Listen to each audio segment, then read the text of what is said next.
Chapter 198. Madame Chu's current cultivation had completely stabilized at the Soul Realm.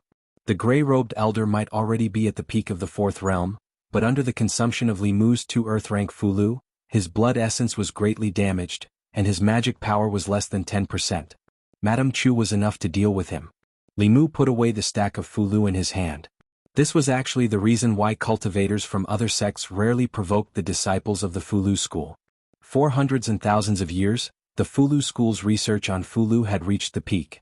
They knew how to use the Fulu to activate the power of heaven and earth, or seal the divine abilities of their elders in the Fulu, and use it to fight the enemy at the critical moment. This way the enemy seemed to be facing the disciples of the Fulu school, but in fact they were facing the experts of the Fulu school. If it weren't for the fact that the higher the level of the Fulu, the more precious the materials needed and the lower the success rate of the talisman, even if the Fulu school gathered the strength of the entire sect, they couldn't draw more than a few heaven-rank Fulu in a year. The position of the head of the 6 Dao sects wouldn't have been taken by Xuanzong. Madame Chu quickly returned, and the gray-robed elder was only left with his essence soul. The elder's essence soul was scattered, and he was extremely terrified. He couldn't help but say, spare me, my lord?" Li Mu asked again, "Who asked you to kill me?" The elder hurriedly explained, "I only received a mission. I don't know who the mastermind is." Li Mu had always been in the North County. If he had offended anyone or any faction, the demon sect was one. After all, Master Qin Huan and Chu Jiang of Gojoseon had died directly or indirectly in his hands. However, only a few people knew about these two matters. If the demon sect wanted to settle the score, they would look for the county governor, deputy, and lieutenant. They wouldn't find Li Mu. Other than that, he had only offended the old party of the imperial court.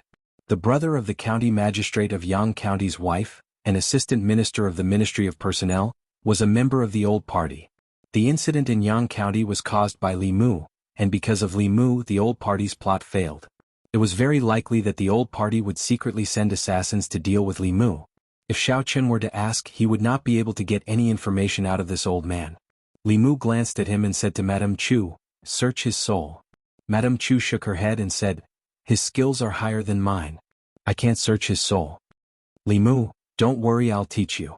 Under normal circumstances, soul searching was something that could only be done by cultivators searching mortals. High-level cultivators would search low-level cultivators. However, this was not absolute. It was possible to make an exception using some evil methods. Li Mu would never show mercy to those who wanted to kill him. He erased the old man's consciousness and taught Madame Chu the demon sect's soul-searching method from Master Thousand Illusions' memories. Madame Chu took a deep breath and sucked the old man's consciousness into her body. Madame Chu entered Bai. Li Mu glanced at the 4 puppets that could no longer move and put them into the flask world. Then he walked in the direction of the county city. When he was about to reach the city gate, Madame Chu sent some information she obtained from the soul-searching to Li Mu through Bai. Such an image appeared in Li Mu's mind. It was the gray-robed old man's perspective. A black-robed figure stood in front of the old man and said in a hoarse voice, "This little bailiff from the North County made my master very unhappy. I'll give you half of what you want first. After the matter is done, I'll give you the other half." Li Mu could not see the face of the black figure clearly. He could only see that his back was a little hunched and his voice was older. It was impossible to know his identity from this information, but Madame Chu found out his background from the gray-robed old man's memories. The gray-robed old man came from the divine capital of the Middle County, where the Great Zhou's imperial court was located. It was obvious who ordered him to do this. The county government. Li Mu placed the 4 puppets in the courtyard. The 3 officials' expressions were unpleasant. For some reason, County Chief Lin, County Minister Chen and County Lieutenant Shen were all in the county government today. County Chief Lin asked, "Did you find out who did this?" Li Mu shook his head and said, "These are just puppets without consciousness. The real assassin is dead. I didn't find out who ordered him to do this. I only know that he came from the divine capital and was ordered to assassinate me in the North County." The divine capital. County Minister Chen's face darkened. He said, "Have they become so daring?" County Lieutenant Shen said leisurely, "It seems that His Majesty's public opinion rose because of the incident in Yang County. Some people in the old party are very dissatisfied. They sent people to assassinate you from thousands of miles away. Fortunately, they underestimated you and did not send a Creation Realm assassin." After going to Mount Baiyun, Li Mu now had the golden armor talisman. Even if a Creation Realm expert came, they would only be sending their heads to him. However, although some people in the old party were dissatisfied with him, in the end, Li Mu was just a small constable. Those people would not be willing to waste more resources on him, so it was unlikely that they would send a Creation Realm expert. County Chief Lin said, "I will report this to His Majesty." Then he took out a jade bottle from his sleeve and handed it to Li Mu. He said, "His Majesty's messenger has just arrived in the North County. There is a creation pill in this bottle. It is His Majesty's reward for you." Li Mu had seen the name creation pill several times in various ancient books. This pill was of the upper grade of the heaven class. It took the creation of heaven and earth and could bring the dead back to life. No matter how serious the injury was, whether it was the body, the soul, or the primordial spirit, as long as there was still a breath left, this pill could heal all injuries in the body and the primordial spirit. It was one of the top pills. Having this pill was equivalent to having a second life. If Li Mu had this pill back then, Xiao Bai's grandmother would not have left her. However, even though this pill had heaven-defying effects, the materials used to make this pill were extremely rare. Many of the treasures couldn't be found in the ancestral state. Some grew in the ghost region of Yudu, some grew in the country of demons, and some grew in the depths of the four seas. There were also some unique items that could only be found in other continents. It took a lot of effort and cost to gather all of them. Not only were the materials hard to gather, but the difficulty of making this pill was also very high. It was already very rare for the top alchemy masters of the Danding sect to succeed once in 10 attempts. Due to various reasons, the creation pill was very rare. It was not an exaggeration to say that it was a priceless treasure. Li Mu had only heard of it in books. He had never seen it before. He eagerly opened the jade bottle. A refreshing medicinal fragrance overflowed from the bottle. Li Mu noticed that County Governor Lin and the other two involuntarily swallowed their saliva. Li Mu immediately put it into the flask Heaven's space. This creation pill was the most precious thing he had at the moment. Li Mu felt that it was a loss to let them take a whiff of the pill's fragrance. Her Majesty was indeed generous. She had rewarded him with a creation pill for the incident in Yang County. What he had done for the county city was 1,000 times more valuable than what he had done for Yang County. What would she reward him with? Li Mu thought about it and realized that with his knowledge he could not imagine it at all. He looked at County Governor Lin, waiting for him to reveal the answer. County Governor Lin felt uncomfortable under his gaze. He asked, "Is there something on my face?" "No." "Then why are you staring at me?" Li Mu asked, "Didn't Her Majesty reward me for the incident in Chujiang of Gojoseon?" County Governor Lin was surprised. "Didn't she already reward you with a creation pill?" Li Mu was surprised. "Isn't the creation pill due to Yang County's contribution?" Yang County? County Governor Lin realized that Li Mu had made two great contributions in a short period of time. He explained, "This creation pill is Her Majesty's reward for saving tens of thousands of people in the county city. Her Majesty also has another reward for Yang County." Li Mu had thought that Her Majesty the Empress was shrewd enough to want to reward him with both merits. Now, it looked like he had been narrow-minded and had underestimated Her Majesty the Empress's breadth of mind. He asked expectantly, "What's the other reward? Heaven-grade Fulu or heaven-grade magic treasure?" "Neither." County Governor Lin shook his head. He looked at Li Mu and said, "Congratulations, Li Mu. You're going to be promoted." Promoted? Li Mu was stunned. He had been in the county government for 2 or 3 months and had been promoted from a small constable to a chief constable. In the county government, only 3 officials were above him. He said in disbelief, "Her Majesty wants me to be a county governor? In your dreams. You've never been to the academy and you want to be an official." County Governor Shen glanced at him and said, "Her Majesty wants you to go to Shindu and be the chief constable of the county government." Shindu was the county city of Zhong County and also the capital of the Great Zhou. The county government's jurisdiction was within Shindu. It was smaller than the county government in North County. The county government was in charge of 13 counties in North County. The county government was only in charge of matters within Shindu. In this way, Li Mu was not promoted. He was demoted. However, the rank of an official was different in the capital. The chief constable of the county government was not lower than the county magistrate of Yangqiu. The problem was that Li Mu did not want to go so far away. In the county government he could visit Lu Hanyan once a month. If he went to Shindu he might not even see her once in half a year. Furthermore, Shindu was the base of the old party. He was far away in North County and they dared to send assassins. If he went to Zhong County, wouldn't those people eat him alive? County Governor Lin seemed to see his worry. He said, You're not worried about your safety. They only dare to use some tricks because you're far away in North County. When they're in front of Her Majesty, they don't dare to act rashly. They're afraid that Her Majesty will have something on them. Li Mu was not worried about his safety. Unless they sent a cultivator of the sixth realm, Li Mu would be able to kill one of them. The problem was that this was not in his plans for the future. Shindu was a place of trouble. Li Mu was unfamiliar with the place. Although there might be more opportunities and cultivation resources, there would be more danger.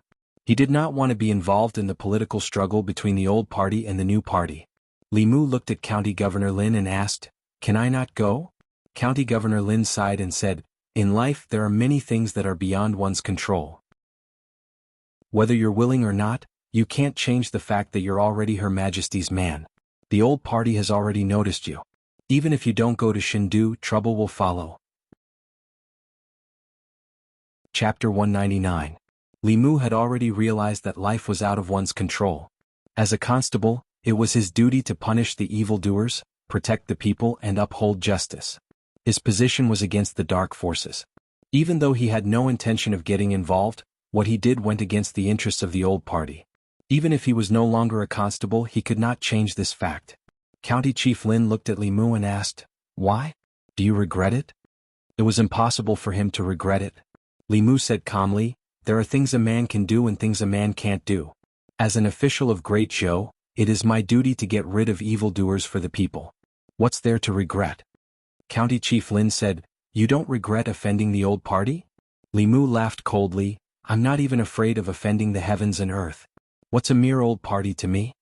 Even though Li Mu had not been in this world for long, he had been through a lot. He had killed the elders of the demon sect and tricked Chujiang Shaowang. He did not want to cause trouble, but he was not afraid of it. He just did not want to go to Shindu.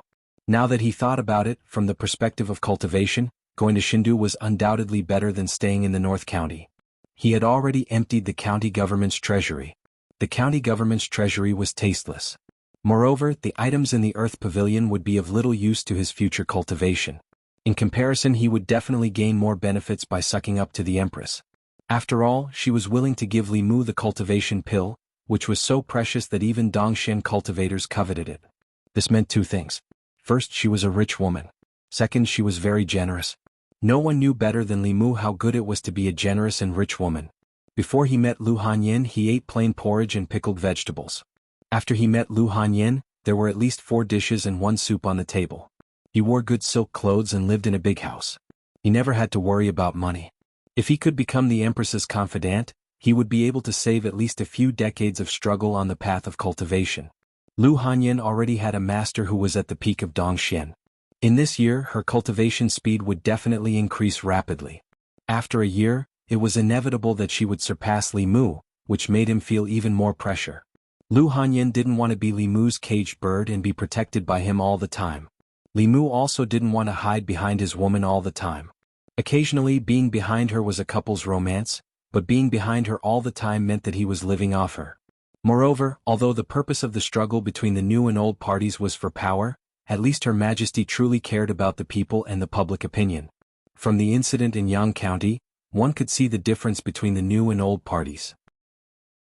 In order to obtain psychokinesis and gain the love and respect of the people, Li Mu also needed to stand on the side of the people. Speaking of which, he was indeed on the Empress' side. After listing so many benefits, Li Mu finally realized that this was a rare opportunity for him. After carefully analyzing the pros and cons, Li Mu quickly made a decision. Not only did he have to stand on the Empress' side, but he also had to work hard to become her confidant. First, it was to carry out justice in his heart. Second, it was to save a few decades of struggle. No one could resist the temptation of saving a few decades of struggle. As expected of someone who dares to curse the heavens and earth. County Governor Lin looked at Li Mu with gratification and said, "I will report the assassination attempt of the old party to Her Majesty. She will probably send someone to escort you to Shindu. Once you're there, those people won't dare to act rashly. Before that, you don't have to come to the county government anymore. Take care of the matters before you leave." Before leaving Bay County, Li Mu's first thing to do was naturally to go to Baiyun Mountain again and tell Lu Hanyin about this matter. Baiyun Mountain. After parting for 3 days, Lu Hanyin couldn't believe her eyes when she saw Li Mu again. She ran to Li Mu's side and said in shock, "Why are you here so soon?" Li Mu held her hand and said, I missed you. Lu Hanyin looked at the people in the hall and blushed. She said softly, Senior brothers and sisters are still here? The elders in the hall looked up at the sky at the same time. She pulled Li Mu to a corner. Although her face was full of joy, she still scolded, You can't do this in the future. Both of us have to work hard to cultivate. Li Mu sighed, Even if I want to come in the future, I won't be able to come often. Lu Hanyin immediately became nervous and asked, Why? Li Mu said, I'm going to be transferred to Shindu soon. Lu Hanyin was stunned. She asked, You're going to Shindu? Li Mu nodded and said, His Majesty wants me to be the constable of the government office. He then looked at Lu Hanyin and said, If you don't want me to go, I won't go. Lu Hanyin asked, Isn't that going against the imperial edict? Li Mu hugged her and said, For you, going against the imperial edict is nothing. At most, I won't be a constable anymore. Lu Hanyin smiled and then asked, Do you want to go? After careful consideration, Li Mu decided that going to Shindu was more beneficial than harmful for him. He sighed and said, If I go to Shindu, I won't be able to come and see you often. It's okay. In this year, I'll be in seclusion with Master most of the time. Even if you come to Baiyin Mountain, you won't be able to see me. Lu Hanyin rested her head on his chest and said, Wanwan and I grew up in Shindu. We're actually more used to living there. When the time comes, we'll go directly to Shindu to find you.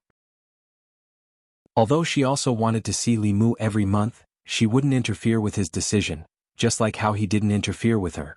When Wanwan found out that they were going back to God's capital, she was excited and asked, Young lady, young master, are we really going back to God's capital in a year? Li Mu smiled and asked, Do you want to go back to Shindu? Wanwan nodded and said, Everything is good in Shindu. There's a lot of good food, fun, and delicious food. But there are always some annoying people.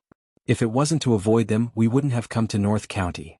After leaving this time, Li Mu wouldn't have the chance to come back for a year. He stayed at Baiyin Mountain for 7 days to accompany Lu Hanyin and Wanwan. Before leaving, Lu Hanyin insisted that he take the Qingshan sword with him. The Bai sword wasn't enough for Li Mu to fight enemies now. If it wasn't for Madame Chu's control, this sword wouldn't be enough to deal with a fourth realm cultivator. The Qingshan sword was a heaven-tier Dharma treasure. The puppets that the Bai sword couldn't break were no different from tofu in front of the Qingshan sword. He wondered how powerful the sword rain released by the Qingshan sword with the help of the Demon Slayer protection art would be. Li Mu temporarily guarded the Qingshan sword in the flask space. He would only use it when facing an undefeatable enemy. Li Mu couldn't come back in a short time after leaving North County. He still had to say goodbye to some people. He came to the White Demon King's cave abode and only saw the Green Bull Demon. The Green Bull Demon shook his head and said, The Demon King, Madame Chu, and 2 young ladies left North County 3 days ago for Yunzhong County. They might not come back until a month later. Li Mu didn't see their family. He asked the Green Bull Demon to pass on the message. Then he left the cave abode and went to Yangqiu County. In the Yangqiu County government, Li Mu learned from Constable Zhou that a few days ago, Zhang County magistrates had already left with his family before the new county magistrate arrived. Although the incident with Chu Jiang of Gojoseon wasn't in Yangqiu County, it really scared him. Zhang County magistrates went to Zhong County to take up the post. Li Mu also went to Zhong County, but they were in different offices. Li Mu missed the days in Yangqiu County. Although Zhang County magistrates was as timid as a mouse, he would never be careless when he shouldn't be. He didn't know what kind of personality the superior in the government office had. After all, he was just an official. If the superior was heartless, he would have a hard time in the future. After leaving the county office, Li Mu went to the Jinshan temple. In the temple, Xuandu looked at him and said with a smile, Congratulations on your promotion, third brother. Li Mu shook his head and said, The undercurrents in Shindu are turbulent, and there are constant battles in the imperial court. It's not a happy occasion. Xuandu smiled and said, Amitba. I believe that with third brother's ability, you'll definitely be able to survive in Shindu. After he said that, he looked at Xiaoyu and asked, The baleful aura in Miss Xiaoyu's body has been purified.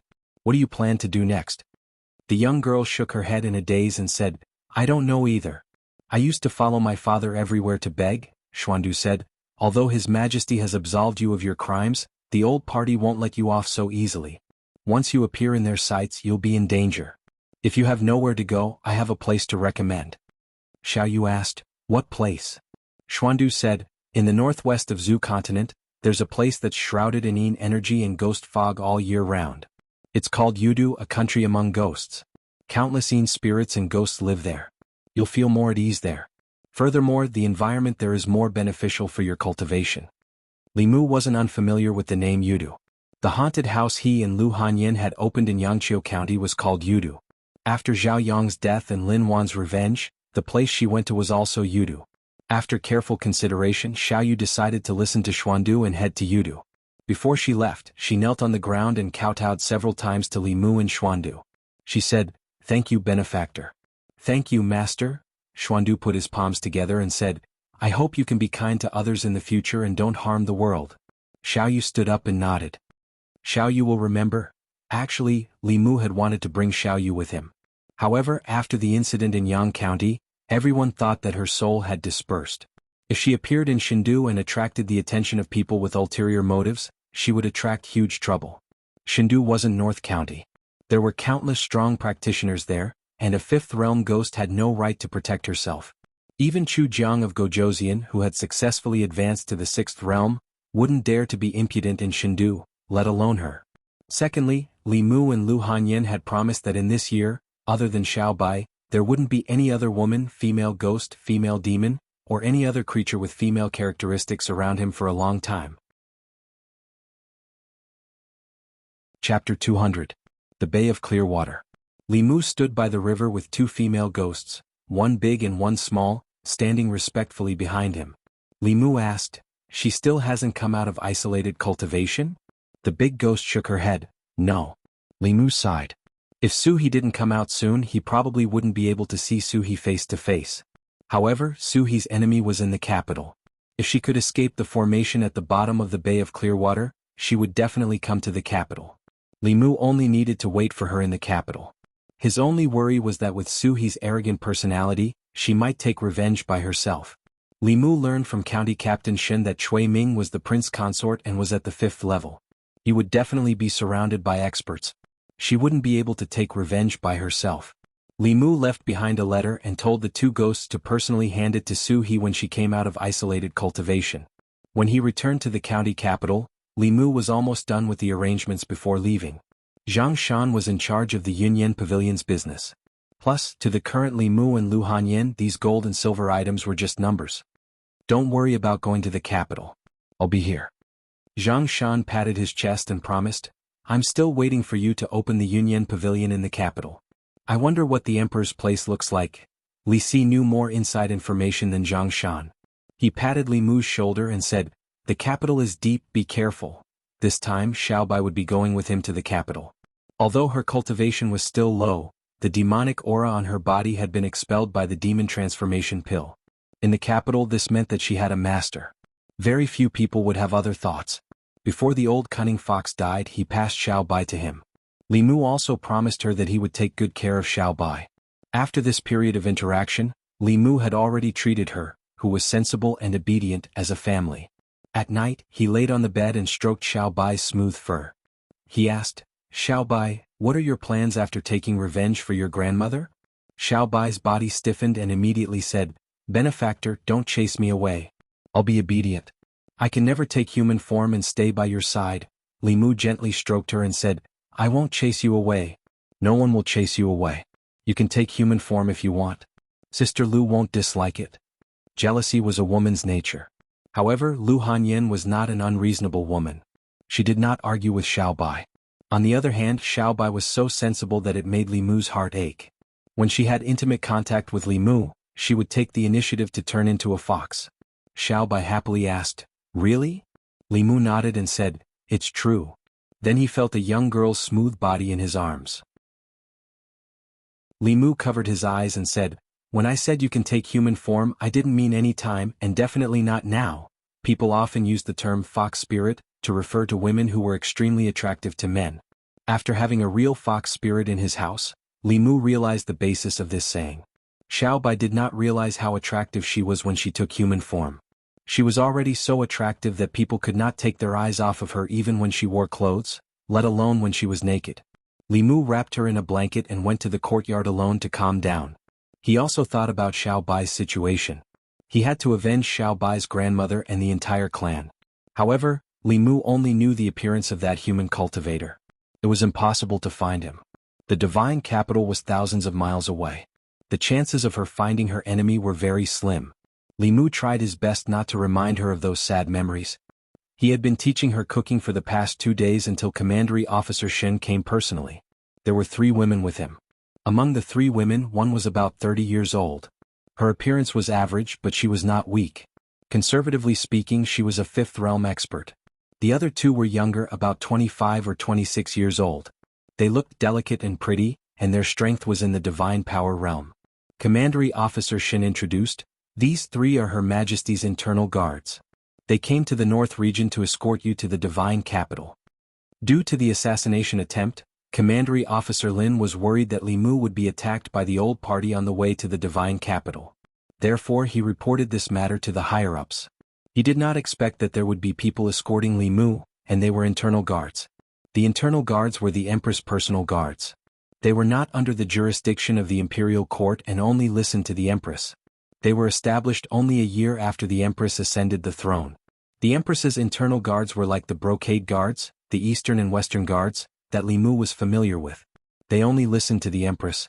Although they were established not long ago, they had a lot of power. They could bypass the 3 provinces and 6 ministries and directly exercise their authority. Although the current Empress was the ruler of the Great Zhou, the way she ascended the throne had been criticized by many. Until now, she had not completely controlled the imperial court. The imperial court was mostly controlled by the old party. The existence of the internal guards was mainly to restrict the old party. Of course, their reputation was not good among the old party. They were generally regarded as the Empress's lackeys. Among the 3 internal guards, the older woman looked at Li Mu and said in surprise, "He's so young." Commandery Officer Shen saluted her and said, "He's Li Mu. I'll leave this trip to the divine capital to you." The woman said, "We're just following orders. There's no need to be polite." Then she looked at Li Mu and said, "When are we leaving?" Li Mu said, "Wait a moment." In the past 2 days he had packed everything that needed to be packed. After some final tidying up, they could leave. 2 hours later, Li Mu boarded a luxurious flying boat under the escort of the 3 officers of the North County and the constables of the county government. He waved at them, and the flying boat soared into the sky and streaked across the horizon. The North County was thousands of miles away from the divine capital. Although the flying boat was fast, it would still take a few days to reach the divine capital. Even a creation realm cultivator would overdraw their magic power if they used a magic item for a long time. In the past few days they were not constantly on the road. Often, after flying for a few hours, they would land in a city below to rest. At night they would find an inn to stay for the night. In the morning, after having breakfast in a county town in the Jiangyin County, they set off again. Li Mu boarded the flying boat and sat down cross-legged. He held the spiritual jade in his hand and closed his eyes, beginning to cultivate his qi. A single man and a single woman in a boat. He always remembered his promise to Lu Hanyan. He tried his best not to look at the flowers and plants outside. 3 days had already passed, yet Li Mu actually hadn't taken the initiative to speak a single word to them. The charming woman with a cultivation at the creation realm finally couldn't restrain herself and asked Li Mu, "Are you afraid that we'll eat you?" Li Mu opened his eyes and realized that the woman was talking to him. A question mark appeared on his face. The charming woman said, "If you don't speak, I will think that you are mute." Li Mu put away the spiritual jade and scratched his head. He asked, "Are we almost at the divine capital?" "There is still half a day." Seeing that Li Mu finally spoke, the woman glanced at him and looked at Xiao Bai in Li Mu's arms. She asked, "Is this your spirit pet?" Li Mu shook his head. "No." The woman said in surprise, "Is she your wife?" Li Mu shook his head again. "No." The woman glanced at Xiao Bai and reminded Li Mu, "The divine capital is chaotic. A transformed fox demon can be sold for a high price. If you care about her, keep an eye on her." Li Mu cupped his fists. "Thank you for the reminder." The woman asked, "You are Li Mu, right?" Li Mu nodded. The woman looked at him with admiration. "You have such courage at such a young age. Not bad. I hope that when you reach the divine capital, you will not let His Majesty down. You will not forget your original intention and be a good official. Don't be like your predecessor, the predecessor before that, the predecessor before that." Li Mu was confused. What happened to those people? The woman said, "One is dead, one is crippled, and one is blind." Li Mu was stunned for a moment and made a prompt decision. Turn around. Although Li Mu still wanted to go back to the north region, the flying boat still reached the divine capital on time. 10 miles away from the city wall, the woman controlled the boat to land. She said, "You are not allowed to fly within 10 miles of the divine capital. Walk in from here." From 10 miles away, Li Mu saw a black line on the endless plain. It gave him a strong sense of pressure.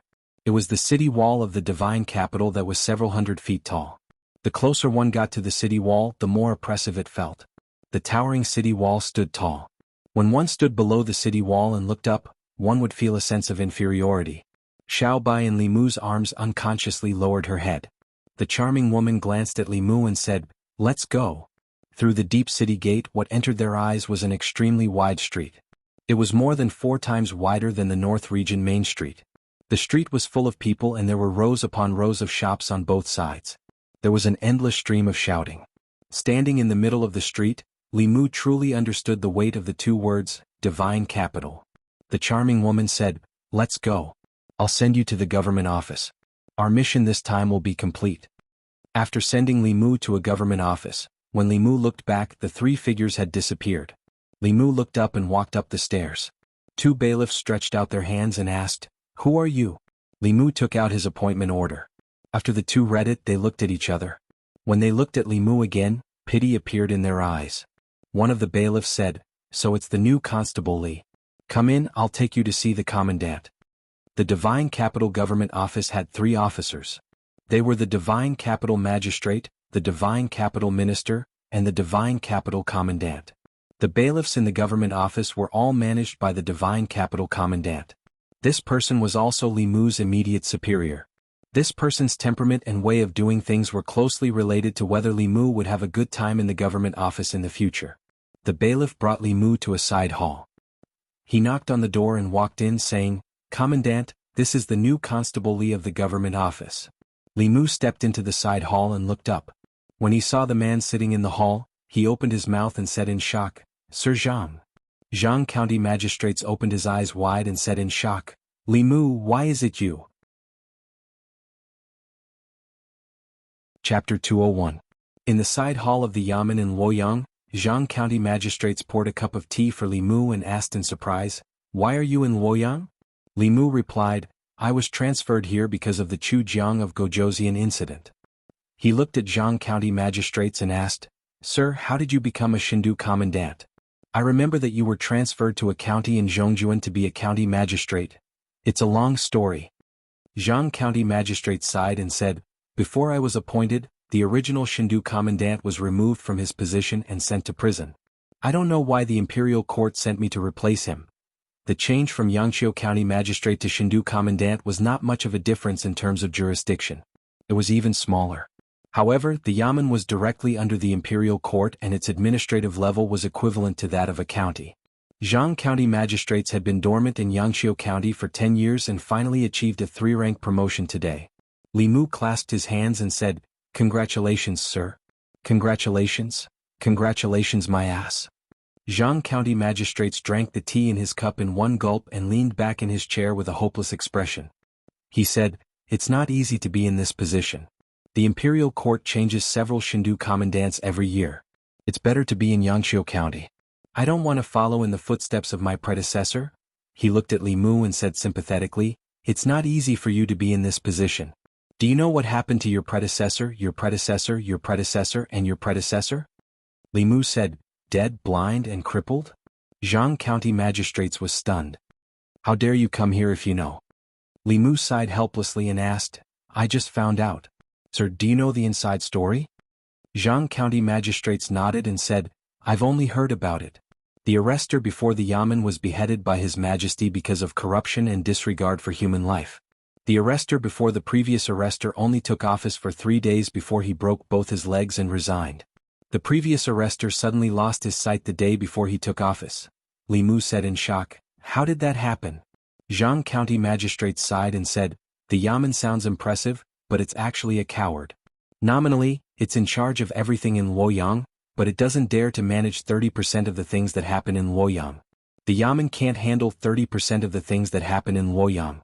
If they make a slight mistake, not only will they lose their position, they won't be able to keep it, their heads won't be able to keep it. If Li Mu had known that his predecessors all ended up like this, he wouldn't have come to this damned place even if he was beaten to death. Now, he had already boasted to Lu Hanyin and Wan Wan that he would make a name for himself in Fairy's capital in a year's time and bring them to Fairy's capital in a grand manner. It was too late to run away now. Zhang County magistrates looked at Li Mu and said, "In short, you have to be careful when you work here. Don't cause any trouble." Li Mu shook his head and asked, "Sir, do I look like someone who would cause trouble?" Li Mu was a little depressed about the previous arrester's fates. However, he had encountered more than just bad things in Luoyang this time. At the very least, his immediate superior was an old acquaintance. At the very least, his life in the yamen would be much better and he wouldn't be bullied by others. Before Li Mu came here, he was still worried that he would be assigned to work under someone from the old party. Now he could rest assured. Li Mu carried Xiao Bai and walked out of the side hall. The arrestor from before came up and said, "Arrestor Li, I'll take you to your place." The yamen was very big. As an arrestor, Li Mu had his own private residence in the yamen in Luoyang. The arrestor led Li Mu through a few moon gates and brought him to a small courtyard. He said, "This is where you'll be staying. Your subordinates have already cleaned it up for you." Regardless of how the job of arrestor in the yamen was, at least the treatment was much better than in the county yamen. Although there was only one room and the courtyard was very narrow, at least they didn't have to squeeze with many people. It was enough for Li Mu and Xiao Bai. This time he came to Luoyang with a lot of banknotes. But it was obviously more convenient and safer to live in the yamen than outside. When he had a firm foothold in Luoyang, he would buy a house in the city and wait for Lu Hanyin and Wan Wan to come. The arrestor helped Li Mu put the bundle into the room and gave him the key. He said, "The bedding on the bed is old. If you don't like it, I'll throw it away for you. You can go to the tailor shop on the street and buy a new one." Li Mu wasn't used to using things used by strangers. He said, "Then throw it away." The arrestor carried the bedding and ran out quickly. After a while he came back huffing and puffing. He asked, "Arrestor Li, do you have any other orders?" This arrestor was quite perceptive. From his accent, Li Mu guessed that he was born and raised in Luoyang. He had just arrived in Luoyang and wasn't familiar with everything. He needed someone who was familiar with this place. Li Mu looked at him and asked, "What's your name?" The arrestor said, "I'm Wang Wu." Li Mu continued to ask, "Wang Wu, how long have you been in the yamen?" Wang Wu smiled and said, "I grew up in Luoyang. 5 years ago I replaced my father and came to the yamen." Li Mu said, "Then you should be very familiar with Luoyang." Wang Wu said embarrassedly, "I'm not bragging, but in Luoyang, I can find any place you want even if I close my eyes." "That's good." Li Mu said, "This is my first time in Luoyang. Show me around and buy some daily necessities." Wang Wu immediately agreed. He walked in front of Li Mu. When they left the yamen they met several arrestors. Wang Wu walked up and said to them, "This is Arrestor Li, the new one in the yamen." Several of them immediately saluted Li Mu and said, "Greetings, Arrestor Li." Only a middle-aged arrestor with a long face only glanced at Li Mu before he turned his head and stood to the side with his knife. When they walked out of the yamen, Wang Wu took the initiative to say, "That's Deputy Arrestor Sunday originally. Everyone thought that after the previous arrestor resigned, he should be the next arrestor. Now that you've come to the yamen, he might be a little dissatisfied, but he'll be fine after a while." Li Mu pursed his lips and said, "Who would dare to fight for this lousy job? If he's willing, I'll trade with him." Wang Wu said in surprise, "Does Arrestor Li also know that this isn't a good job?" Li Mu said, "You all know, right?" Wang Wu chuckled and said, "The arrestors in the yamen have changed 3 times in 2 months. Everyone has seen it. Only Deputy Arrestor's son is stubborn. He's only thinking about 5 times the salary. But he has to be alive to earn this salary, but he also has to be alive to spend it." Li Mu said, "It seems that you know the previous arrestors very well. Tell me, why did they leave their posts?" Wang Wu said, "This constable before that was because he stood on the wrong side. He stood on the side of the old party, shielded the old party members, took bribes, bent the law, and disregarded human life. After the internal guards found out, he was sentenced to be executed." Wang Wu had been in the yamen all this time, so he knew more inside information than Lord Zhang, who had just arrived. Li Mu asked again, "What about the other 2? Wang Wu said, "As for the other 2, one of them fell down 3 days after his appointment, shattering his leg bones. The other one blinded his own eyes the day before his appointment. The next one will be you." Wang Wu looked around and whispered to Li Mu, "I've heard of your deeds of cursing the heavens and cursing the earth. I admire you a lot, but I have to remind you that Luoyang is different from the outside world. The new party and the old party are not as simple as you think. If Arrestor Li doesn't want to follow in the footsteps of the previous arrestors, you have to be very careful. Isn't it comfortable to go shopping and drink tea every day? If you see some things, just pretend you didn't see them. After all, there are so many yamens in Luoyang. The more you do, the more mistakes you make. It's good to not do it. Li Mu glanced at him and said, you see it clearly. Wang Wu sighed and said, only you. If it were someone else, I wouldn't have said so much to him. Wang Wu tried his best to persuade Li Mu, and Li Mu kept it in mind. No wonder he could stay in the yamen for so long. His awareness was even better than Lord Zhang's. Since it was not easy to see through the new party and the old party, he would not look at it anymore. As a small official in Luoyang, he only needed to do his job well. The two of them walked on the street. Someone rode on a horse on the street, causing the people to panic. Wang Wu hurriedly pulled Li Mu to the side to hide. Even Yangqiu County and North County did not allow horses on the street. Li Mu asked Wang Wu, are horses allowed on the streets of Luoyang? No. Wang Wu shook his head and said, Arrestor Li will know about these things in the future. An old woman dodged in a hurry and fell to the ground. The passers-by hurriedly walked past her, but no one helped her. Li Mu walked over and helped the old woman up. He asked, are you all right? The old woman shook her head and said, I'm fine. Thank you, young man. After helping the old woman sit on the side of the road to rest, Li Mu and Wang Wu continued forward. Li Mu sighed and said, is this really Luoyang? You can't blame them. Wang Wu shook his head and said, a few months ago, someone helped an old woman up on the street and was accused by the old woman. Later, the case was reported to the yamen. At that time, the captain sentenced the person who helped the old woman to 20 strokes of the cane and fined a lot of silver. Now that something like this has happened, everyone is afraid. Wang Wu said, I know Arrestor Li is from North County, but Luoyang is different from North County. You might not be used to it at first, but after seeing it more, you won't find it strange. Li Mu asked, does His Majesty not care about this? Wang Wu shook his head and said, His Majesty is in charge of the affairs of the 36 counties. He doesn't have the time to care about this. If Arrestor Li doesn't want to offend the old party or the new party, then just turn a blind eye. Or just close both eyes. Li Mu originally thought that Yangqiu County was a special case. After all, Yangqiu County and County still had justice and justice. Luoyang was the capital of Great Zhou, so there must be more order. Now it seemed that Yangqiu County and County were special cases. Soon Wang Wu took him to a tailor shop. In this shop, in addition to tailoring clothes for people, there were also ready-made bedding for sale. Chapter 202. In the tailor shop, a young worker put the bedding Li Mu had chosen into a special cloth bag and said, it's 1 tael and 6 coins. Wang Wu said, we're old friends. Let's make it cheaper. The fat innkeeper smiled and said, this is the new cotton this year. This guest also chose the best satin. For the sake of the constable, I'll give you 1 tael and 5 coins. What do you think? There would be many places where Wang Wu could be of use in the future.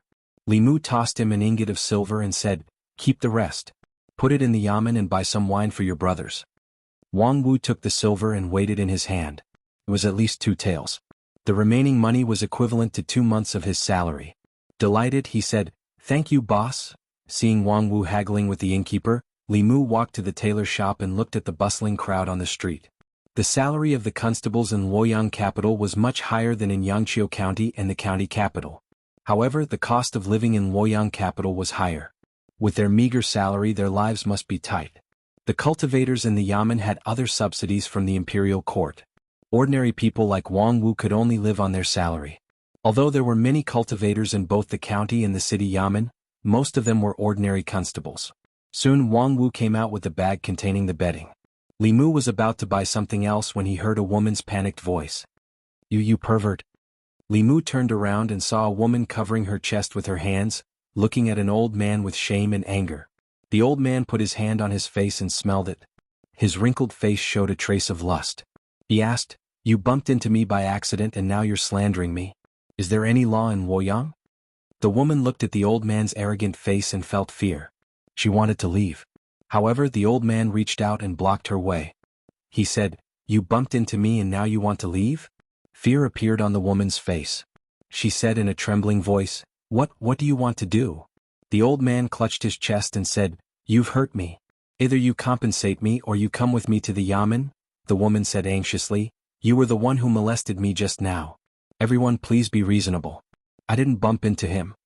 On the street, the few people who had stopped to watch shifted their gazes away. Did you see that? The old man looked at her mockingly and said, You still want to slander me? This old man has lived for 52 years. What have I not seen? How could I take advantage of you? I saw it.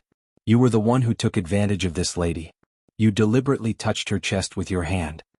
A simple and honest man stood out from the crowd and pointed at the old man.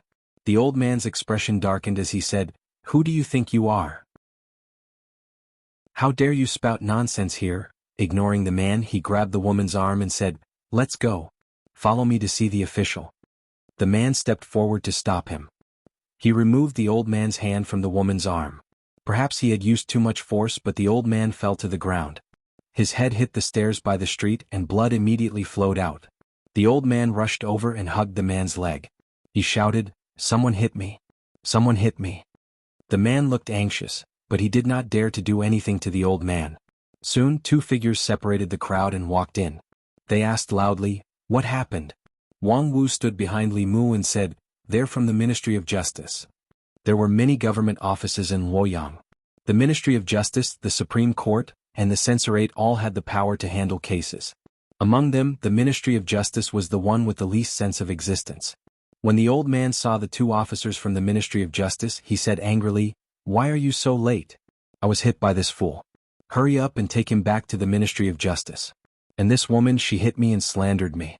Take her away too. One of the officers from the Ministry of Justice looked at the old man and whispered to the other, It's Manager Lu's third granduncle. What should we do? The other officer looked at the man and put a metal chain around his neck. He said, You bully the old and weak on the street. Do you have no respect for the law? Come back to the government office with us. The woman cried, It's not like that. It's not like that. The officer looked at her coldly and said, Take her away too.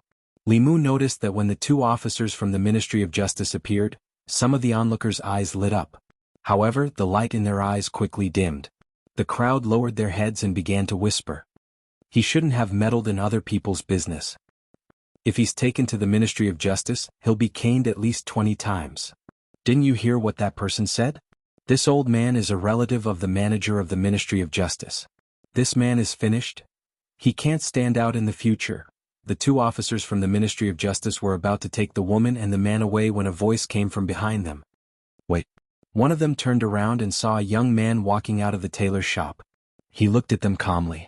The young man held a sword in one hand and a fox in the other. He was most likely a cultivator. However, cultivators were the most common people in Fairy's capital. The 2 officers from the Ministry of Justice looked at Li Mu coldly. One of them asked, Who are you? How dare you stop the Ministry of Justice from doing its job? Xiao Bai jumped onto Li Mu's shoulder. Li Mu took out a waist token and said, Constable of Fairy's capital, Li Mu. The Fairy's capital will take this case. Fairy's capital? One of the officers from the Ministry of Justice was stunned when he heard Li Mu's words. He could not help but laugh. If you didn't mention it, I would have forgotten that there's a Fairy's capital. The words Fairy's capital sounded domineering, but it was only because of the 2 words Fairy's capital. The county magistrate of any one of the 19 counties in Zhongjuan had more freedom than an official of Fairy's capital. Although Fairy's capital was several times larger than an ordinary county, it was far smaller if the entire county was included. Moreover, Fairy's capital was where the imperial city was located. The Fairy's capital could not compare to any of the government offices in the 3 provinces, 6 ministries, 9 temples and various way manors. It was fine if the officials of Fairy's capital kept their heads low. However, if they did not open their eyes, they would meddle in everything. It was not unprecedented for 5 Fairy's capital constables to be changed within a month. The officer looked at Li Mu and asked, Constable of Fairy's capital, I think 1 just died and 2 are disabled. Are you new here? Wang Wu walked up and gave Li Mu a look. Then he looked at the 2 officers and said with a smile, Brothers, Constable Li is new here. He doesn't know the rules of Fairy's capital. Take him away, take him away. The officer looked at Wang Wu and said, Since he doesn't know the rules, teach him well. Otherwise he won't even know how he died. He waved his hand and said, Take him away. Clang. Li Mu raised his hand. Bai unsheathed the scabbard and placed it across the officer's neck. Li Mu looked at the woman, the burly man, and the old man whose face was covered in blood. He said, "You can leave, but you have to leave him behind." The old man's eyes widened as he watched this scene in disbelief. The woman and the burly man were also stunned. The onlookers were even more shocked. When had they ever seen a constable of Fairy's capital going against someone from the Ministry of Justice? The officer from the Ministry of Justice could feel the coldness from Bai. His face darkened as he asked, "Are you sure you want to do this?" Li Mu said, "I saw this case first. The Ministry of Justice has to follow the rules of first come, first serve." Fine. The officer from the Ministry of Justice gritted his teeth and removed the iron chain from the burly man. He said coldly, "I hope you can be as stubborn later." The two glared at Li Mu fiercely and strode away. Wang Wu looked at Li Mu and said in horror, "Constable Li, it's your first day here and you've already offended someone from the Ministry of Justice. The most radical people from the old party are in the Ministry of Justice." Li Mu shrugged indifferently. The old party had already sent assassins to assassinate him. No matter what, he couldn't get along with them peacefully. If that was the case, what did it matter if he offended them again? Moreover, a mere director of the Ministry of Justice couldn't represent the entire party. As the constable of Fairy's capital, if he couldn't even deal with such a small matter fairly, then Fairy's capital was rotten to the core. He couldn't change anything by himself, let alone absorb the people's willpower to cultivate. It was fine if he didn't stay in Fairy's capital. He might as well return to Beijing and enter Fulu School, where he could live happily ever after with Lu Hanyan. At that time the old party and the new party would have nothing to do with him. Even if the dynasty was destroyed, Fulu School would still be able to stand tall on Mount Baiyun. Even if the Great Zhou changed, the new imperial court wouldn't be able to touch Mount Baiyun. As he had just arrived in Fairy's capital, the information he could obtain from others was limited. Li Mu needed to go through one or a few things before he could see the truth of Fairy's capital. Outside the crowd, led by Deputy Constable Sun, several constables looked at the scene in shock. They did not expect that the new constable, who looked so gentle, would be so fierce in his actions. Li Mu glanced at them and said, "What are you waiting for? Bring them all to the yamen."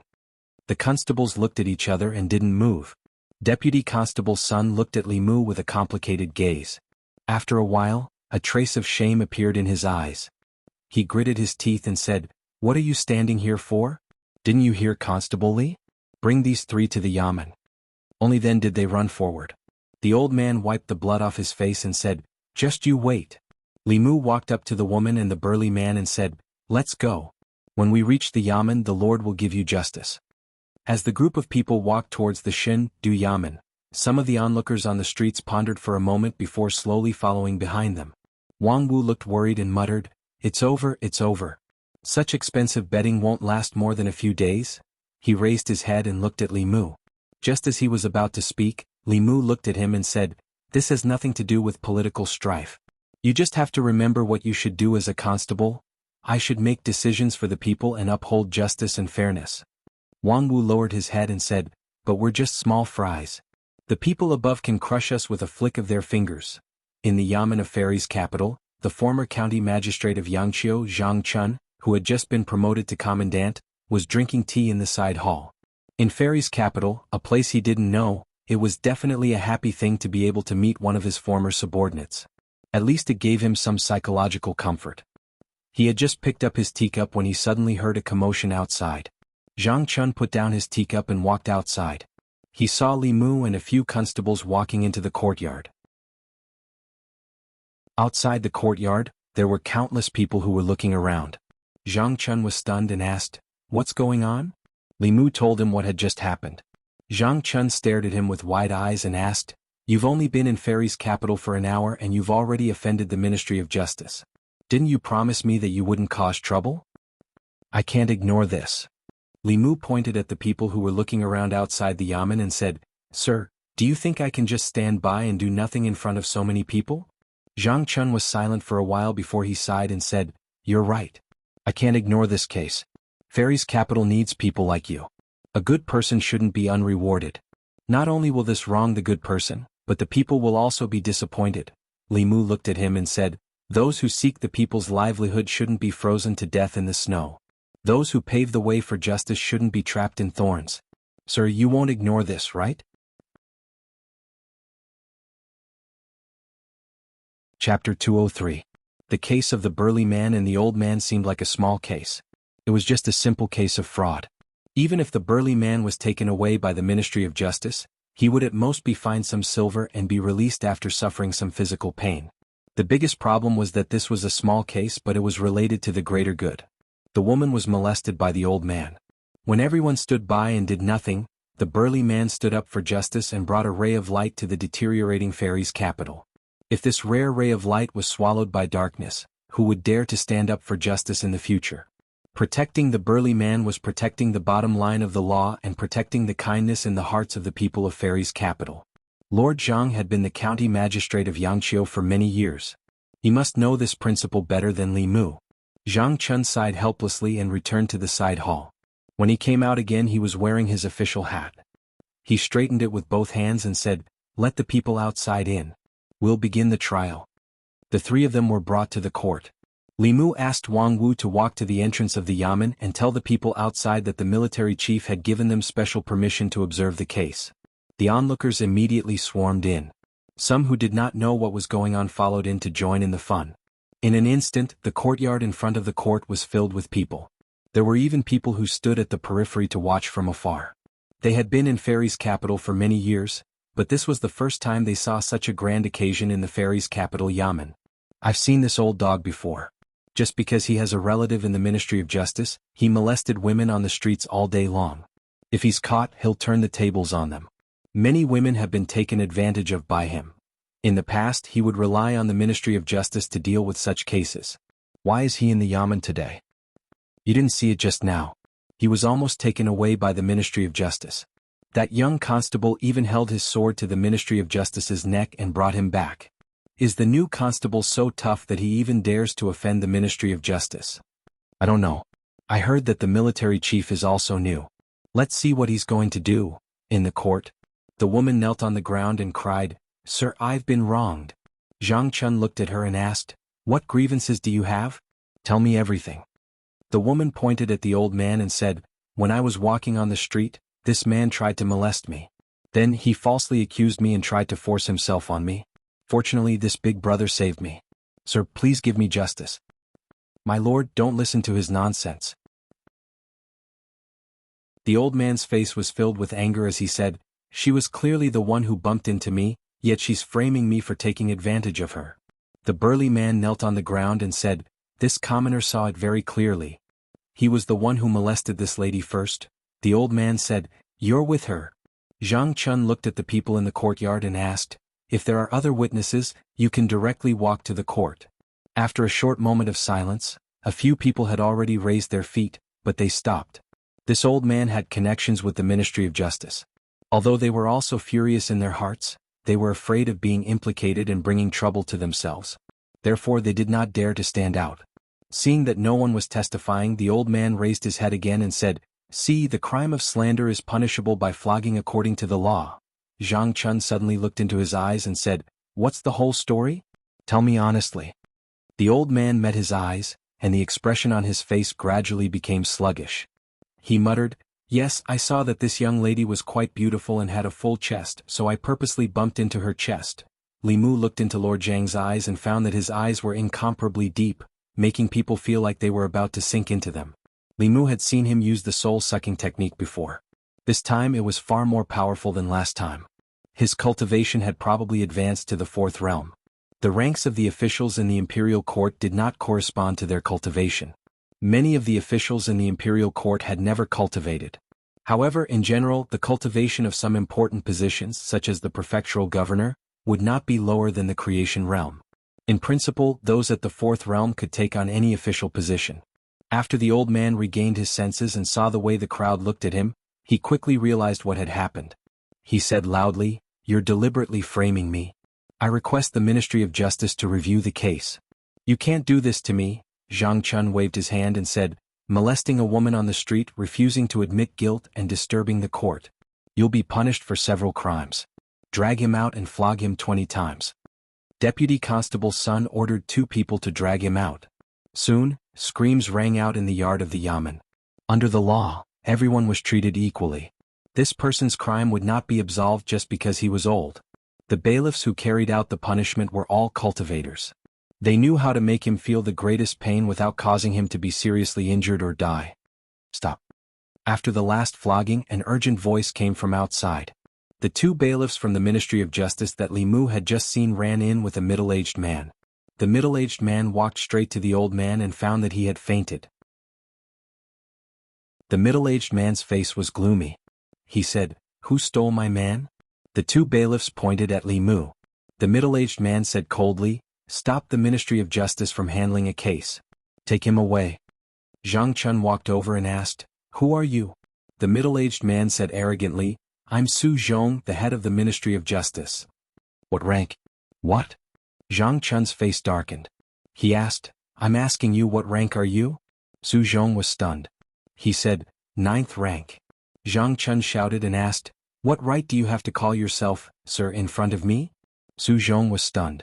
Although the Divine Capital Yamen did not have much of a presence in the capital, the Divine Capital Magistrate was a 5th rank official.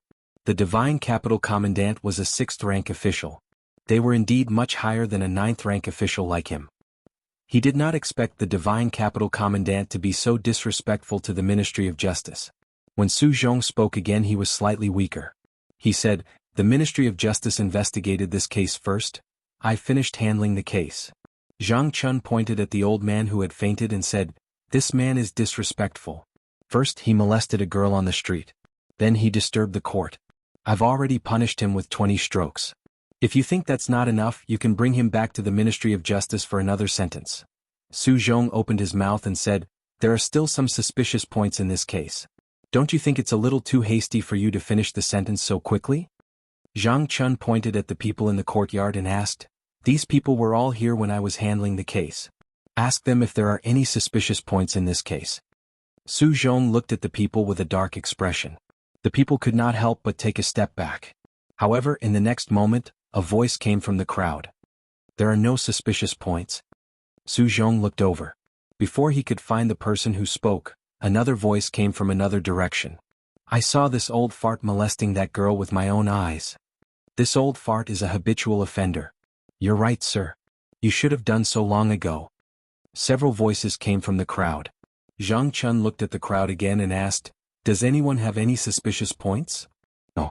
No. No." This time the crowd spoke in unison. Their voices were so uniform that they seemed to want to flip the roof of the yamen over. The people on the streets outside the yamen raised their heads and looked in the direction of the yamen in confusion. The crowd was so agitated that Su Zhong's ears buzzed.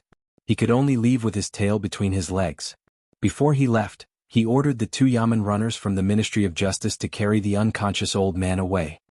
"Thank you, Constable." "Thank you, sir." The woman and burly man knelt on the ground and kowtowed to Li Mu and Zhang Chun in excitement. Zhang Chun gently raised his hand. A gentle force lifted the two of them up. He said, "There's no need to be so polite. This is what I should do." At this moment, Li Mu sensed the familiar aura of telekinesis from the two of them and the surrounding people. It seemed that this was indeed the right path of cultivation. The atmosphere in the divine capital was foul. If he could continue to gain the trust and respect of the people, not only would he be able to complete the 7 spirits quickly, but his cultivation speed would also be on par with Lu Hanyan's on Mount Baiyun. After the commoners dispersed, the Yamen's constables, including Wang Wu and Deputy Constable Sun, still had faint flushes of excitement on their faces. They had been in the Yamen for so long. When had they ever felt so elated? When they thought of the scene where the people spoke in unison, their emotions, which had just calmed down, began to surge again. Zhang Chun looked at them and said, "Remember, when you're willing to stand behind the people are willing to stand behind you. The hearts of the people are the strongest force behind the Yamen." At this moment, Li Mu seemed to see the light of the right path in him. Although he was a coward, he had never disappointed anyone when it came to major matters. After the Yamen runners left, Li Mu thought for a moment and asked, "What if the Ministry of Justice pursues the matter?" Zhang Chun said disdainfully, "The Ministry of Justice has 1 minister, 1 assistant minister, 5 doctors, 5 minister counselors and 10 managers. Who does he think he is? Do you think those officials in the Ministry of Justice have nothing better to do than stand up for a small, insignificant manager?" Only then did Li Mu understand why he was so different from his usual self. He was domineering and impassioned. It turned out that he had predicted that the Ministry of Justice would not stand up for a small manager. He was indeed the Zhang County magistrate that Li Mu knew. At this moment, Zhang Chun closed his eyes and suddenly opened them. He said in shock, "Where's my telekinesis? Where did all my telekinesis go?"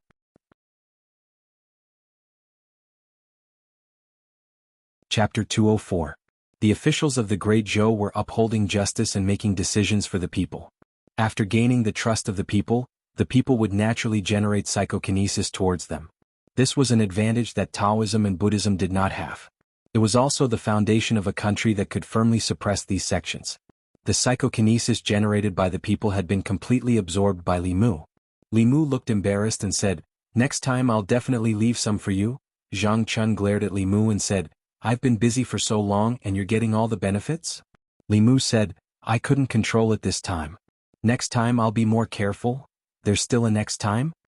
Zhang Chun waved his hand and said, "I don't want your psychokinesis. Don't cause trouble for me again. I can still handle it this time, but I can't be sure about the next time.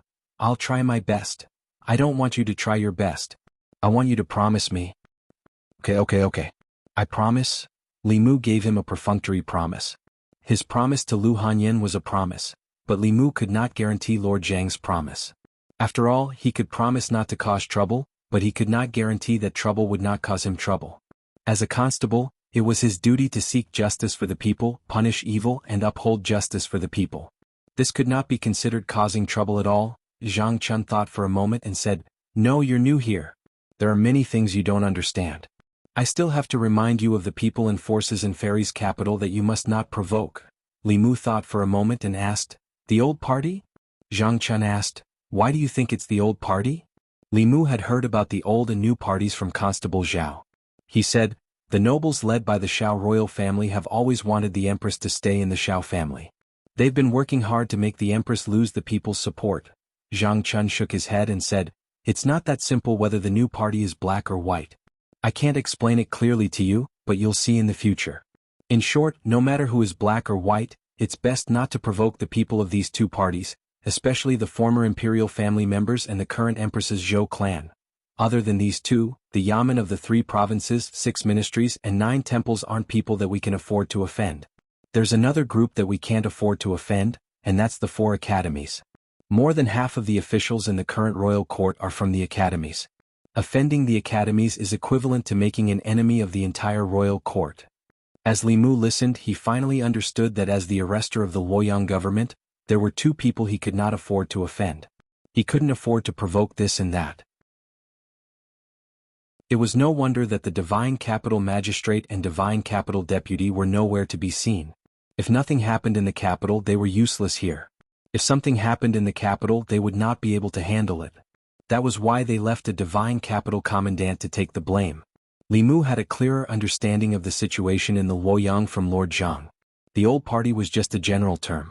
Among them, there were members of the Shao clan who wanted to regain the imperial power, senior officials who had made outstanding contributions, and some young officials who were more radical. They all felt that it was inappropriate for a woman to be the empress, but their methods were completely different.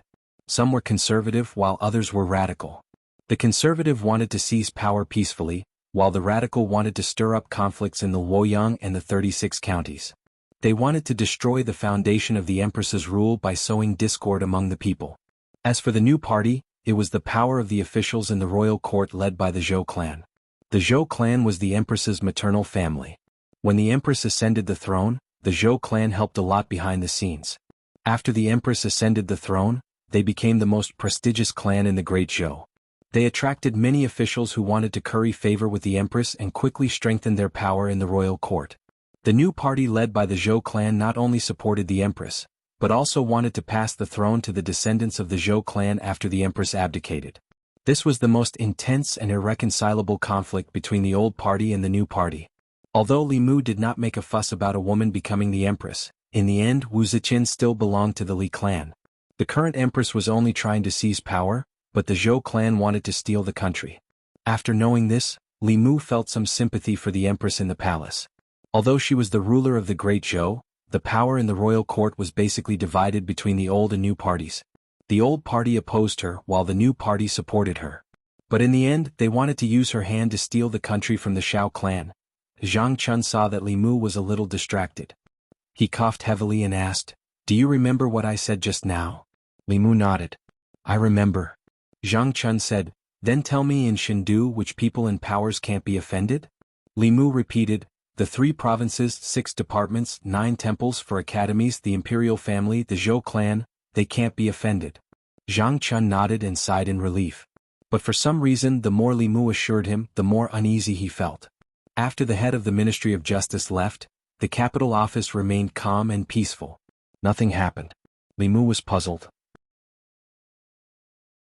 With the old party's determination to hunt him down, they would definitely not let go of such an opportunity.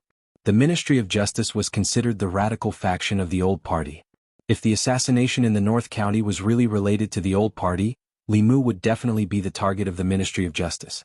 Just based on the fact that he showed his weapon to the people of the Ministry of Justice, there were countless ways to make a fuss.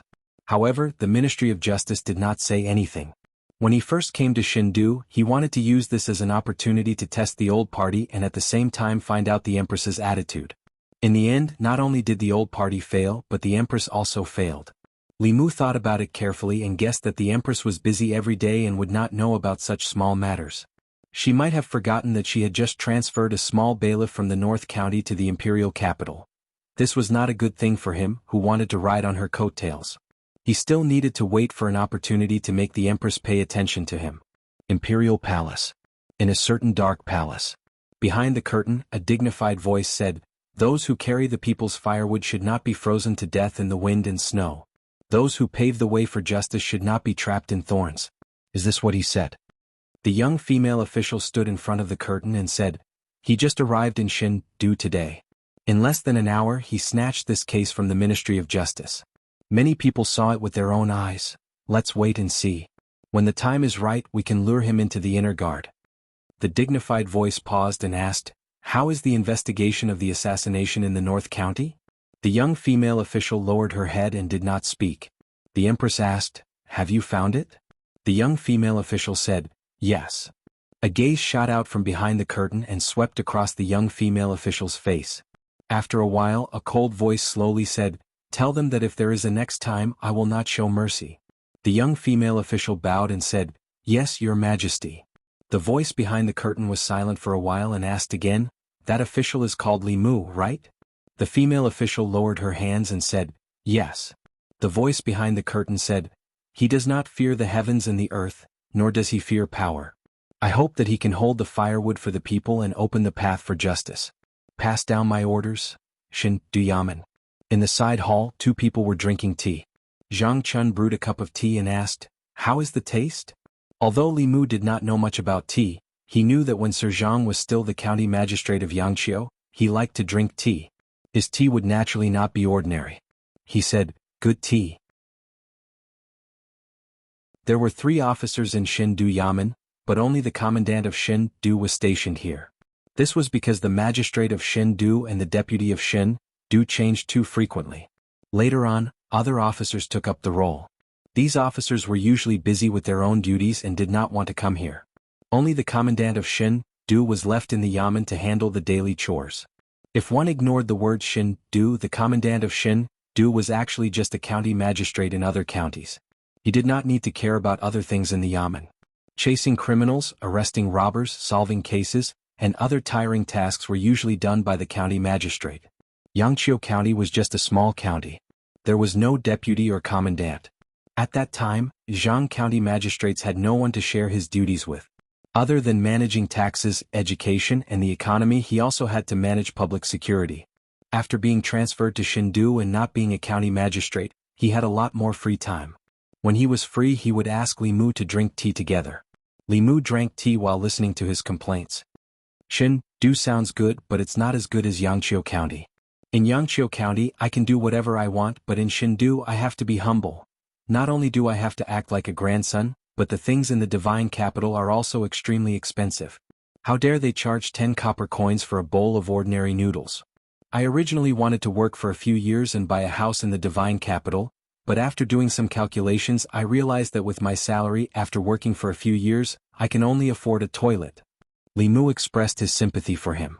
In a place like Shindu, where every inch of land was worth its weight in gold, even Lu Hanyan could not afford a house, let alone an officer with a fixed salary. It was not too difficult for cultivators to get their hands on gold and silver. However, the officials of Great Zhou were restricted by the rules of the imperial court. They could only give up on the idea of getting rich.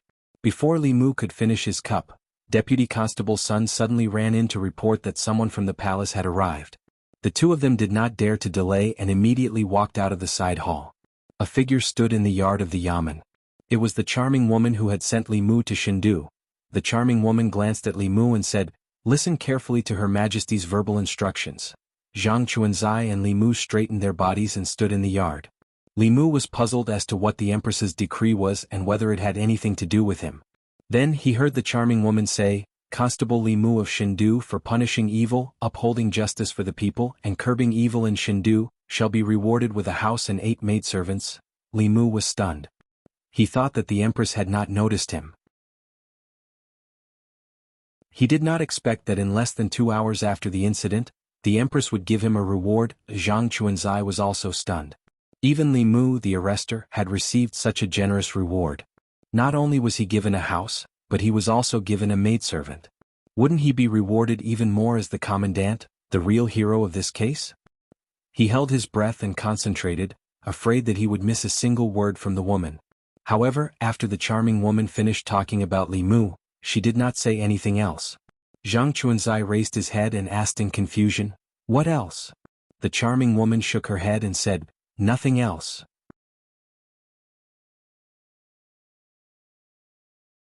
Chapter 205. Zhang Chun found it hard to accept. Why was there no one else?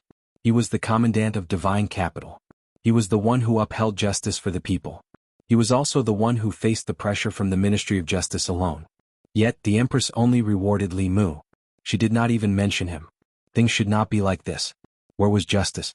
Even if he did not want a house, 8 maidservants would do too. Li Mu was delighted to hear the charming woman's words.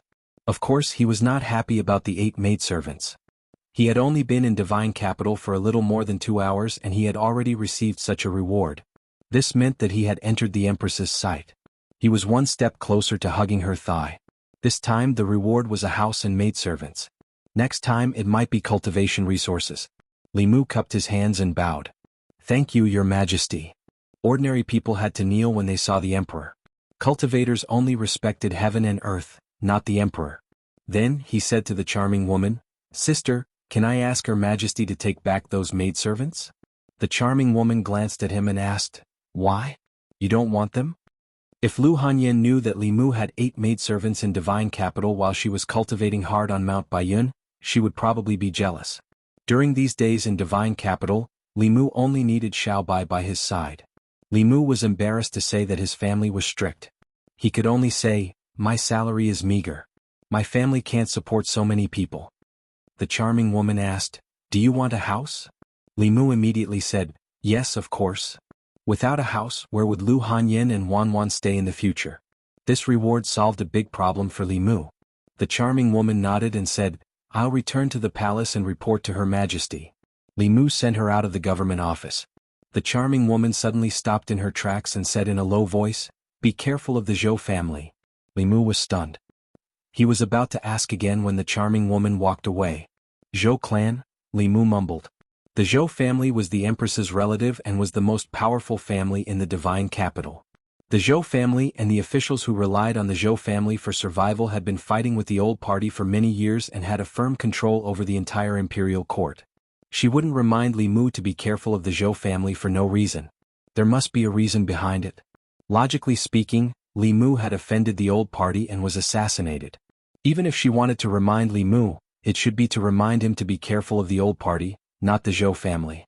Unless the assassination in Beijun was done by the Zhou family or the new party. Li Mu recalled the scene in the assassin's memory. The black-robed man who hired the old man to come to the North County to kill him called him, "My master." In other words, the black-robed man was the one who hired the assassin to kill Li Mu. At first, Li Mu thought that it was done by the old party. After all, Li Mu had caused them great losses. They had enough motive and reason to commit the crime. The charming woman's reminder caused Li Mu's thoughts to change slightly. What if the mastermind was from the Zhou family or the new party? After all, after that incident, Li Mu would be a staunch supporter of the Empress's party in everyone's eyes. If he was assassinated, no one would suspect the new party. Whether or not it was done by the old party, they would have to take the blame no matter what. At that time, the new party would use this as a pretext to deal a heavy blow to the old party. Li Mu hadn't thought of this before. After the charming woman's reminder, he faintly felt that this incident might be a plot by the new party. Wang Mu and Lord Zhang were right. The waters of the divine capital were unfathomable. When Li Mu returned to the courtyard, he saw that Lord Zhang was still standing in the same spot with a wooden expression. Seeing him like this, Li Mu actually felt quite embarrassed in his heart. After all, he was the one who had contributed the most in the entire case. Li Mu was the one who took the person back from the Ministry of Justice. As for how he would be sentenced, that was his business. In the end, he bore the greatest pressure but got nothing. The psychokinesis, the house, and the maids all belonged to Li Mu. If it was anyone else, they would feel unbalanced and narrow-minded. They would inevitably make things difficult for Li Mu in the future. Li Mu walked to his side and comforted him. "Lord, don't be discouraged. Next time, Her Majesty will definitely think of you." Zhang Chun turned around and said, "I want to be alone. Don't let me see you for 4 hours." The commandant wanted to be alone so that Li Mu could leave the yamen. He happened to see Wang Mu and a group of constables coming out. Everyone bowed to Li Mu. "Greetings, boss." Li Mu asked, "Where are you going?" Wang Mu smiled. "We're going out to eat.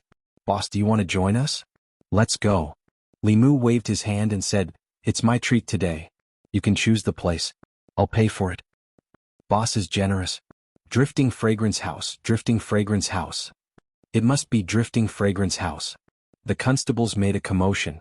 Deputy Constable Sun's face darkened and he reprimanded, "All of your salaries added together are not enough to eat at Drifting Fragrance House. The noodle shop at the end of the street if you don't want to eat?" Although everyone was clamoring for Drifting Fragrance House, they still chose the noodle shop at the end of the street. A bowl of noodles cost 10 coins, which was much more expensive than the ones in Beijing. However, the total cost of a dozen people was less than 1 coin. Li Mu did not insist on going to Drifting Fragrance House. It was not that he was reluctant to spend money, but compared to the atmosphere in the restaurant, the noodle shop on the street was less restrictive and could improve the distance between them.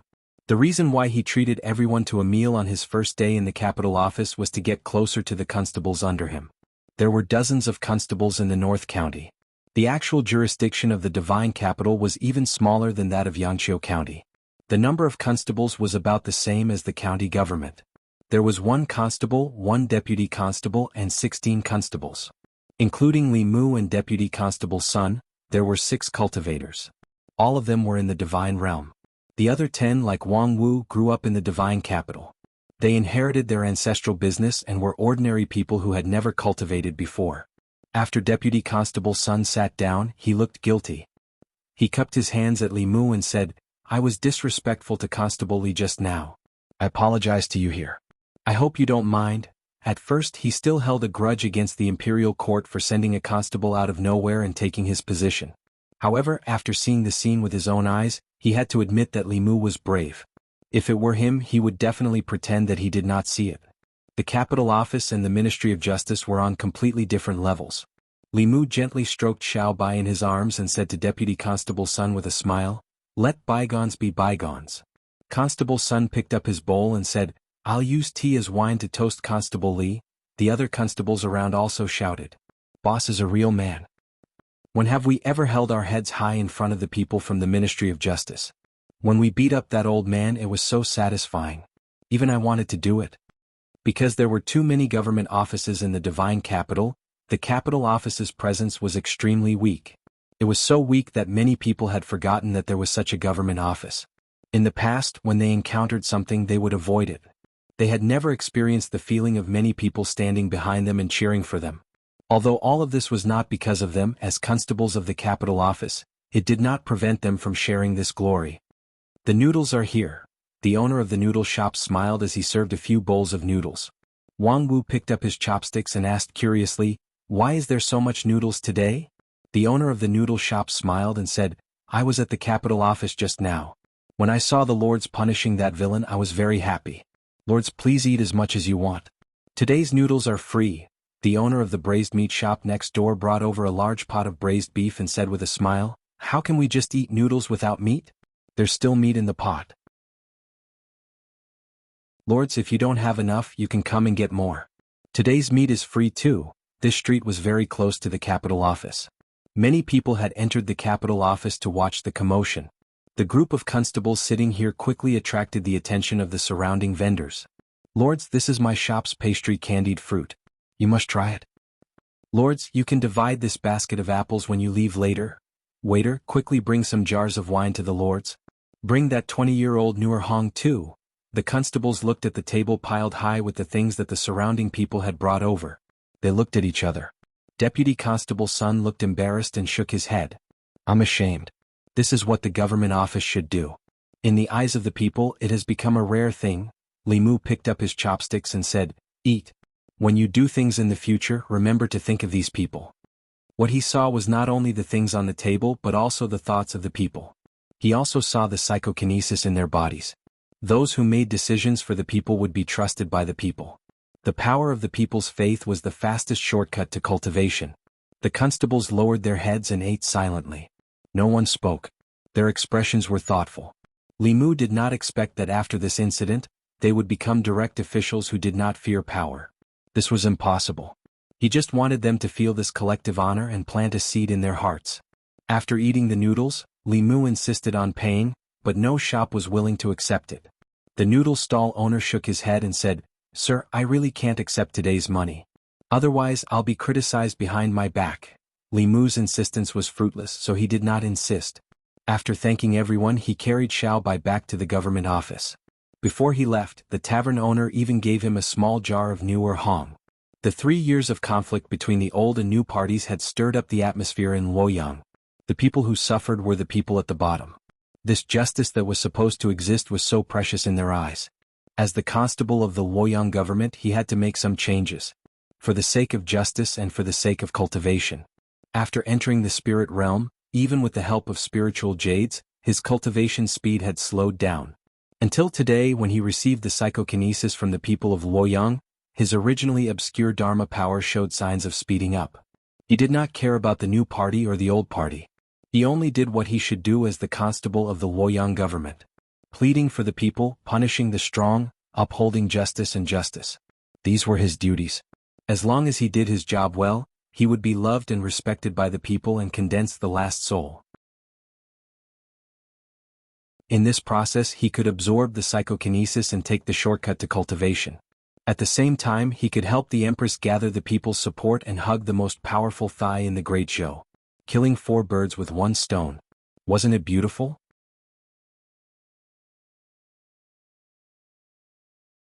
Chapter 206. He didn't know where the Empress would reward him with a house, how big it was, or when she would give it to him. Tonight, Li Mu still had to squeeze in with Xiao Bai in the small room in the government office. When he returned to the government office, Li Mu had just entered the courtyard when he saw Lord Zhang coming out of the side hall. When he saw Li Mu, he turned around and walked back in. He was a true hero. Without him, Li Mu alone wouldn't be able to change anything. Although Li Mu felt injustice for this true hero, the Empress's heart was unpredictable. He couldn't decide for the Empress whether to reward him or not. After returning to the small courtyard and closing the door, Xiao Bai returned to her room. She transformed into her human form and busied herself in the room. Soon, she laid out the bedding and cleaned the room until it was spotless. This was originally a room for 1 person. Even the bed was a small single bed that could barely fit 1 person. Fortunately, when Xiao Bai slept, she would transform into her human form and curl up beside Li Mu. She didn't take up much space. Li Mu patted her little head and said, "Bear with it for a few more days. We'll have a big house to live in soon." Xiao Bai leaned on him and whispered, "I'm willing to live in a small house as long as I'm with you, my benefactor." Xiao Bai was still naive. She was like a woman who followed her husband wherever she went. It was already late. It was his first day in Luoyang. Li Mu wasn't in the mood to cultivate. He carried Xiao Bai to bed very early. The next morning, Li Mu had just woken up. After washing up, he met the charming woman again in the government office. She handed a thick stack of papers to Li Mu and said, "This is the title deed and house deed. I'll take you to the house Her Majesty bestowed upon you now." Li Mu opened the title deed and was surprised to find that it was a large house with 5 entrances and 5 exits. Every inch of land in the divine capital was worth its weight in gold. To be able to own a house with 3 entrances and 3 exits was already considered a wealthy merchant. Without a certain status, it was impossible to own a house with 5 entrances and 5 exits. Not to mention him and Xiaobai, even if Lu Hanyan and Wanwan were included, they would still be able to live in a house like this. The imperial city was located in the middle of the divine capital. Next to it were the north and south courtyards. The south courtyard housed the nobles of the imperial family while the north courtyard housed the officials of the imperial court.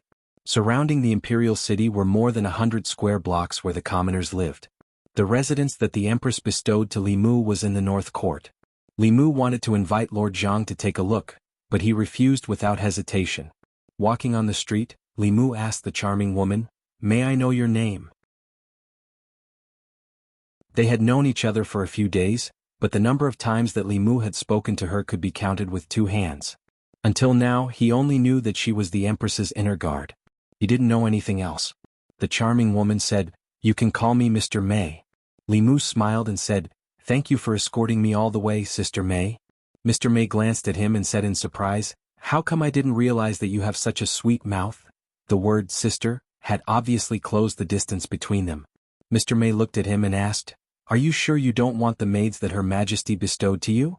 Li Mu shook his head and said, "No, I don't want them." Lord Mei said, "Have you thought it through? Those maidservants are all peerless beauties." Li Mu said, "Then I can't accept them."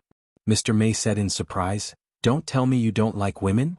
Li Mu shook his head and said, "Beauty will distract me from cultivation. I appreciate Her Majesty's grace, Li Mu." Mr. Mei looked surprised and said, "You can resist the temptation of beauty at such a young age. Her Majesty is right about you." After meeting Lu Hanyan, Li Mu became immune to beauty. He only cared about Lu Hanyan's purine. He didn't have any thoughts about other women at all. Even if they were sent to him for free, he wouldn't want to waste his primordial yang. He thought for a moment and asked, "What did Sister Mei mean by asking me to be careful of the Zhou family yesterday?" This time Mr. Mei didn't say anything more.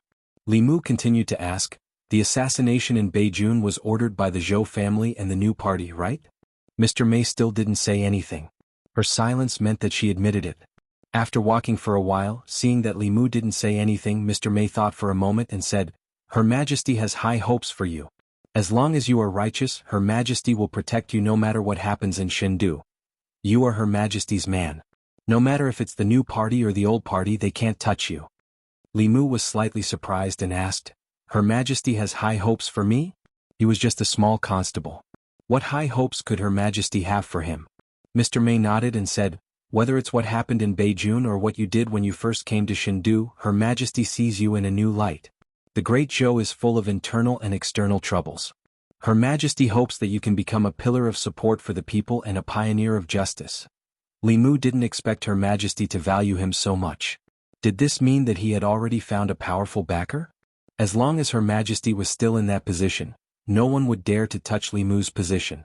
This way he wouldn't have any worries and could do things without worry.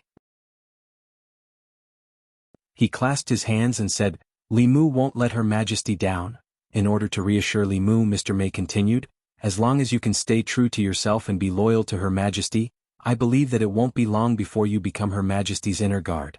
At that time you will have more power and endless cultivation resources." Inner guards were Her Majesty's personal guards. Becoming an inner guard would naturally gain Her Majesty's trust and gain more benefits. Li Mu thought for a moment and realized another problem. All the inner guards he saw were women. This made him worried. He asked, "To become an inner guard, do I need to cleanse my body?" The charming woman looked at him with a smile and said, "If you want to, it's not impossible." After getting an accurate answer from Mr. Mei, Li Mu was relieved. Inner guards had more power and could do more things. If he could make a contribution, he might have the chance to enter Her Majesty's treasury and choose a reward. He was looking forward to it. He thought that when he came to Luoyang, the government office's rewards would be better. He learned from Sir Zhang that the government office had a very low status in Luoyang. In the treasury there were only some Xin-class Fulu yellow-class pills, broken magic treasures and low-class spiritual jades. He didn't expect the Luoyang government to be so poor. It wasn't even as rich as Li Mu. Fortunately, he had the support of the richest woman in Great Zhou. She was very generous. As long as she was satisfied, she wouldn't be stingy with pills like the fate pill, let alone other things. After coming to this house in the North Court, Li Mu deeply felt her generosity.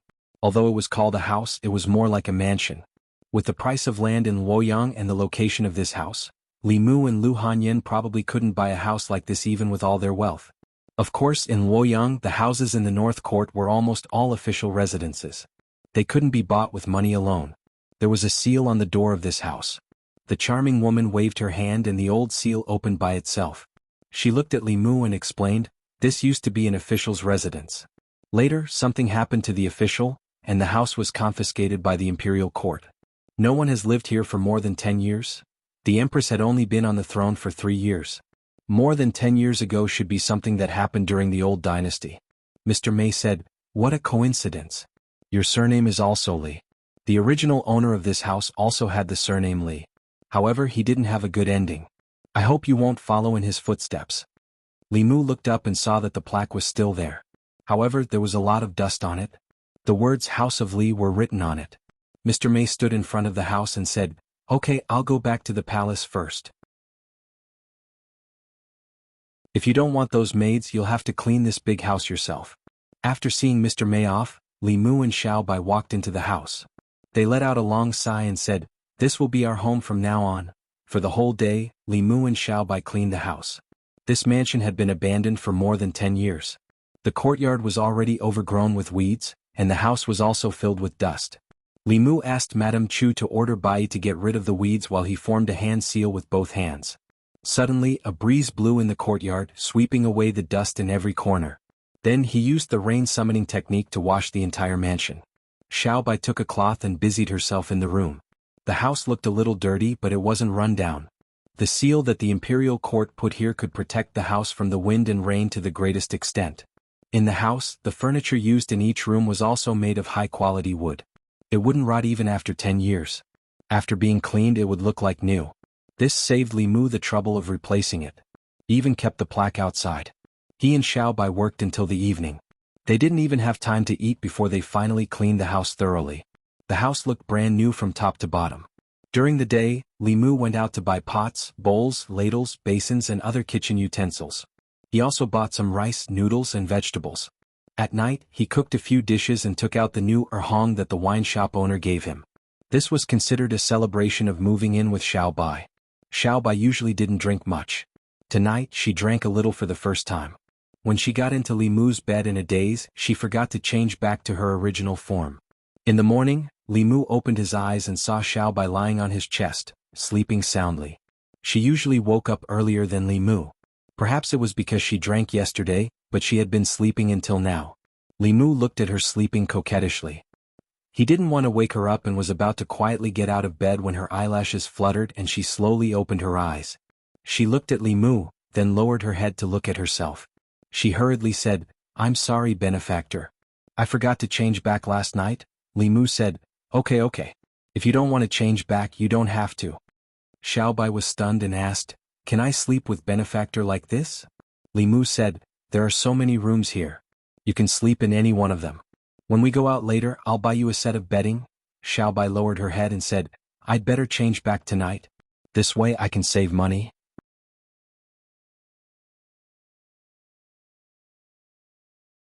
Chapter 207.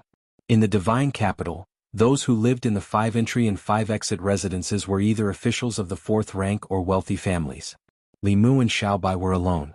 There were no maids or servants in the house. Xiao Bai had to sleep with Li Mu at night, so they only occupied the master bedroom. There was no one in the house during the day. Li Mu used spiritual jades to set up a simple array around the house to prevent thieves or people with bad intentions from breaking in. Even if it was a cultivator, as long as they were not in the middle realm, they would be trapped in the array. Li Mu knew some more powerful formations from the 1,000 Illusions Venerable Master's memories. They could withstand Dongshen at best, such as the 18 Prison Formation and the 10 Ghosts God-Trapping Formation. However, he could not set them up due to limited materials.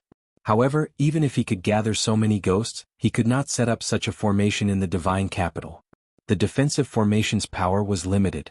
Li Mu was worried about leaving Xiao Bai alone in the house. The new party had attacked Li Mu once in order to plot against the old party. They could do it again. As for the old party, Li Mu had indeed harmed their interests. They had not attacked Li Mu in the past, but that did not mean they would not do so in the future. Li Mu was not afraid of them. He was worried that they would go around him and attack Xiaobai. He could only be at ease if he had Xiaobai by his side. However, he would have to give Xiaobai an identity. As the constable of the divine capital, it was inappropriate for him to have a vixen by his side. Unless Xiaobai transformed into her original form and appeared as Li Mu's spiritual pet. In the divine capital, it was not uncommon to keep demons as pets. Many wealthy families would equip their disciples with spiritual pets. These demons would accompany them and provide them with protection. Li Mu did not want Xiaobai to appear as a spiritual pet. He knew that Xiaobai preferred to transform into a human. After arriving at the yamen, Li Mu applied for a bailiff uniform from official Zhang for Xiaobai to change into. Wearing this set of clothes, she was not so eye-catching when she was beside Li Mu. The uniforms of the fairy capital yamen constables were much nicer than those of Yangqiu County and North County. The colors were not uniform and there were patterns embroidered on them. When Xiaobai wore them, the gentle and obedient little fox immediately turned into a valiant female constables. At this moment, as he looked at Xiaobai, Li Mu could not help but think of another figure. In this outfit, Xiaobai looked somewhat similar to Li Qing. Xiaobai pinched the hem of her uniform and twirled it in front of Li Mu. She was obviously very satisfied with this uniform. Li Mu hid some of his emotions and said, "In the future when you're on a mission you can follow me like this. In front of outsiders you can call me Arrestor Li." Xiaobai puffed out her chest and raised her head. She said seriously, "Yes, benefactor." The relationship between her and Li Mu had long been deeply ingrained in her heart. It was difficult to change it in a short time. Li Mu did not bother about how to address her and said, "Come with me on patrol." If he wanted to gain the love and psyche power of the people, he had to be among them. It was useless to sit in the yamen. When Li Mu walked to the front yard, Zhang Chun poked his head out from the side hall and asked, "How's your house?" "It's okay." Li Mu smiled and said, "It's in the north garden beside the imperial city. It's very quiet. There are 5 entrances and 5 exits, and there's even a back garden. It's too big so it's not easy to clean." Bang. Without waiting for him to finish, the door to the side hall slammed shut. Li Mu shook his head and walked out of the yamen with Xiaobai. In the side hall, a woman pointed at his head and said disappointedly, "Look at him and then look at yourself. Your arrestor lives in a big house with 5 entrances and 5 exits. Our family is squeezed in the yamen, and he can only sleep in the study." Zhang Chun leaned on the chair and said, "He has His Majesty behind him. That house was exchanged with his life. What can I do?" In the side hall, Zhang Yi also advised the woman, "Mother, I'm fine. Father's position is not easy to sit in. If His Majesty also grants him a large house with 5 entrances and 5 exits, who knows how many eyes will be watching him? This is not a good thing. The way we are now is the best." The woman said, "Luoyang is not good at all. It's not as good as when we were in Yangqiu County." Zhang Chun sighed and said, "That's right. I just hope that they won't cause me trouble." The North Garden. This place was far away from the main street and close to the imperial city. It was where the high officials and nobles of Luoyang lived. On both sides of the wide street were large families. There were few pedestrians on the street. Sometimes there were luxurious carriages passing by. When a carriage with gold-rimmed curtains drove past a certain mansion, a pair of hands suddenly lifted the curtains. The official sitting in the carriage saw that there were no longer any seals and the mansion looked brand new. He asked in surprise, "Someone is living in the Li mansion?" The coachman was an old man. He glanced at the house and said, "The seal is gone. There is the aura of a formation in the house. There should be a new owner." The middle-aged official wondered, why didn't the plaque change? The old man shook his head and said, "Maybe the new owner's surname is also Li." The middle-aged official let down the curtains and sat in the carriage. He sighed and said, "Back then Sir Li was also a rare talent in the court. Unfortunately, now that the old residence has a new person, I'm afraid no one will remember him." The carriage slowly passed by the Li house. In half a day many people in the North Garden noticed the changes here. "This house has been abandoned for more than 10 years, right? I've never heard of anyone living in this house. Could it be that a high-ranking official in the royal court sent someone to investigate?" Those who lived in the North Garden were all high officials in the court. The fact that the abandoned Li house had a new owner caused many people to speculate, especially the families around the Li house. They even mobilized their forces to find out about the new owner. Those who could live here were all well connected. There were few secrets in Luoyang to them. Soon, someone found out who the new owner of the residence was. The constable of Luoyang Yamen, Li Mu. For many people, when they heard the name of Luoyang Yamen, they had to think about which yamen this was. The constable of this yamen was not an official. What right did he have to live here? However, most people were familiar with the name Li Mu. The play Douyi's Injustice had been sung in Luoyang for a long time. All the officials in the imperial court had either seen or heard of it. Everyone who had heard of Douyi's Injustice knew who Li Mu was. How could a person who dared to point at heaven and earth and secretly mock the darkness of the court not leave a deep impression? Because of his joke, it caused a sensation in the court. His Majesty used this to win over the hearts of the people in the 36 counties. The public opinion reached its peak in the 3 years since he ascended the throne. He had done so much for His Majesty, so it was not strange that His Majesty transferred him to Luoyang and rewarded him with a house like this. Although many people felt that a small official did not have the right to live with them, this was His Majesty's arrangement. They could not do anything about it. However, it seemed that he would not stay here for long. Because of his play, many of the old party's efforts in the past 2 years had been in vain. If he had stayed in North County obediently, he might have been able to live in peace. Now that he was in Luoyang, it would be difficult to even keep his life under the eyes of the old party. In a certain deep house in the North Garden, a young voice said, "That trash actually failed." Then an old voice said, "Young master, should we continue to find people to get rid of him in Luoyang? Forget it." The young man waved his hand and said, "If we do it in Luoyang, we definitely won't be able to hide it from the internal guards. Maybe I will be dragged into it. Unfortunately, this is the best chance to frame the old party. Father and uncle can't use this as an excuse to suppress them," the old voice said. "Even if we don't do it, the old party might not be able to resist it," the young man said in disdain. "Do you think they are as stupid as you? If they do it, won't they be giving us a chance?" The old man said respectfully, "Young master is wise." In another official's house, a young man knocked on the door of a certain study room and walked in. He said, "Father, have you heard? The constable who killed aunt and uncle's family has been transferred to Luoyang. He has been promoted to constable and is still living in the North Garden." Behind the desk, the middle-aged official lowered his head and read. His expression was calm, like he did not hear anything. The young man could not help but say, "There's a path to heaven, but he chose to barge into hell. I'll find someone to deal with him now." The middle-aged official closed the book and looked at him. He said calmly, "You disappoint me." The young man was stunned. "What?" The middle-aged official said, "Go out. When you've thought it through, come and tell me yourself." The young man walked out unconvinced. Soon he came back and said with his head lowered, "I've asked Mother. She said that if something happens to the constable, even if we didn't do it, the new party will frame us. They will take the opportunity to suppress us. What if the new party finds someone to assassinate him and frame us?" The middle-aged man looked at him and asked, "What do you think the internal guards do? What can be hidden from them in Luoyang?" The young man clenched his teeth. "Are we not going to avenge Aunt?" "Of course." The middle-aged man stood up and said slowly, "But not this way. There are many ways to kill a person. Assassination is the lowest level. Only idiots would do that." He picked up a piece of paper on the table. There was a sentence written on it. "Those who carry the people's firewood should not be frozen to death in the wind and snow. Those who pave the way for justice should not be trapped in thorns." He twitched the corner of his mouth and showed a mocking smile. He said, "Those who carry the people's firewood should be frozen to death in the wind and snow. Those who pave the way for justice should be trapped in thorns." In this world, if he wants to carry the people's firewood and pave the way for justice, he must be prepared to die.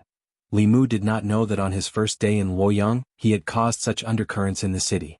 He had just bought a stick of candied haws for Xiao Bai and patrolled the streets with her. He smiled and responded to every citizen who greeted him.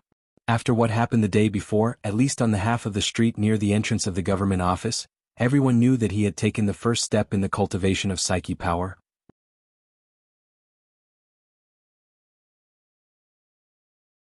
Chapter 208. Greetings, Constable. Constable, have a pair. Constable, would you like to take a break at my shop and have a cup of tea? Along the way, Li Mu was greeted warmly by the people along the street. There was even a pear seller who stuffed 2 pears into his hands without any explanation. Li Mu gave one to Xiao Bai.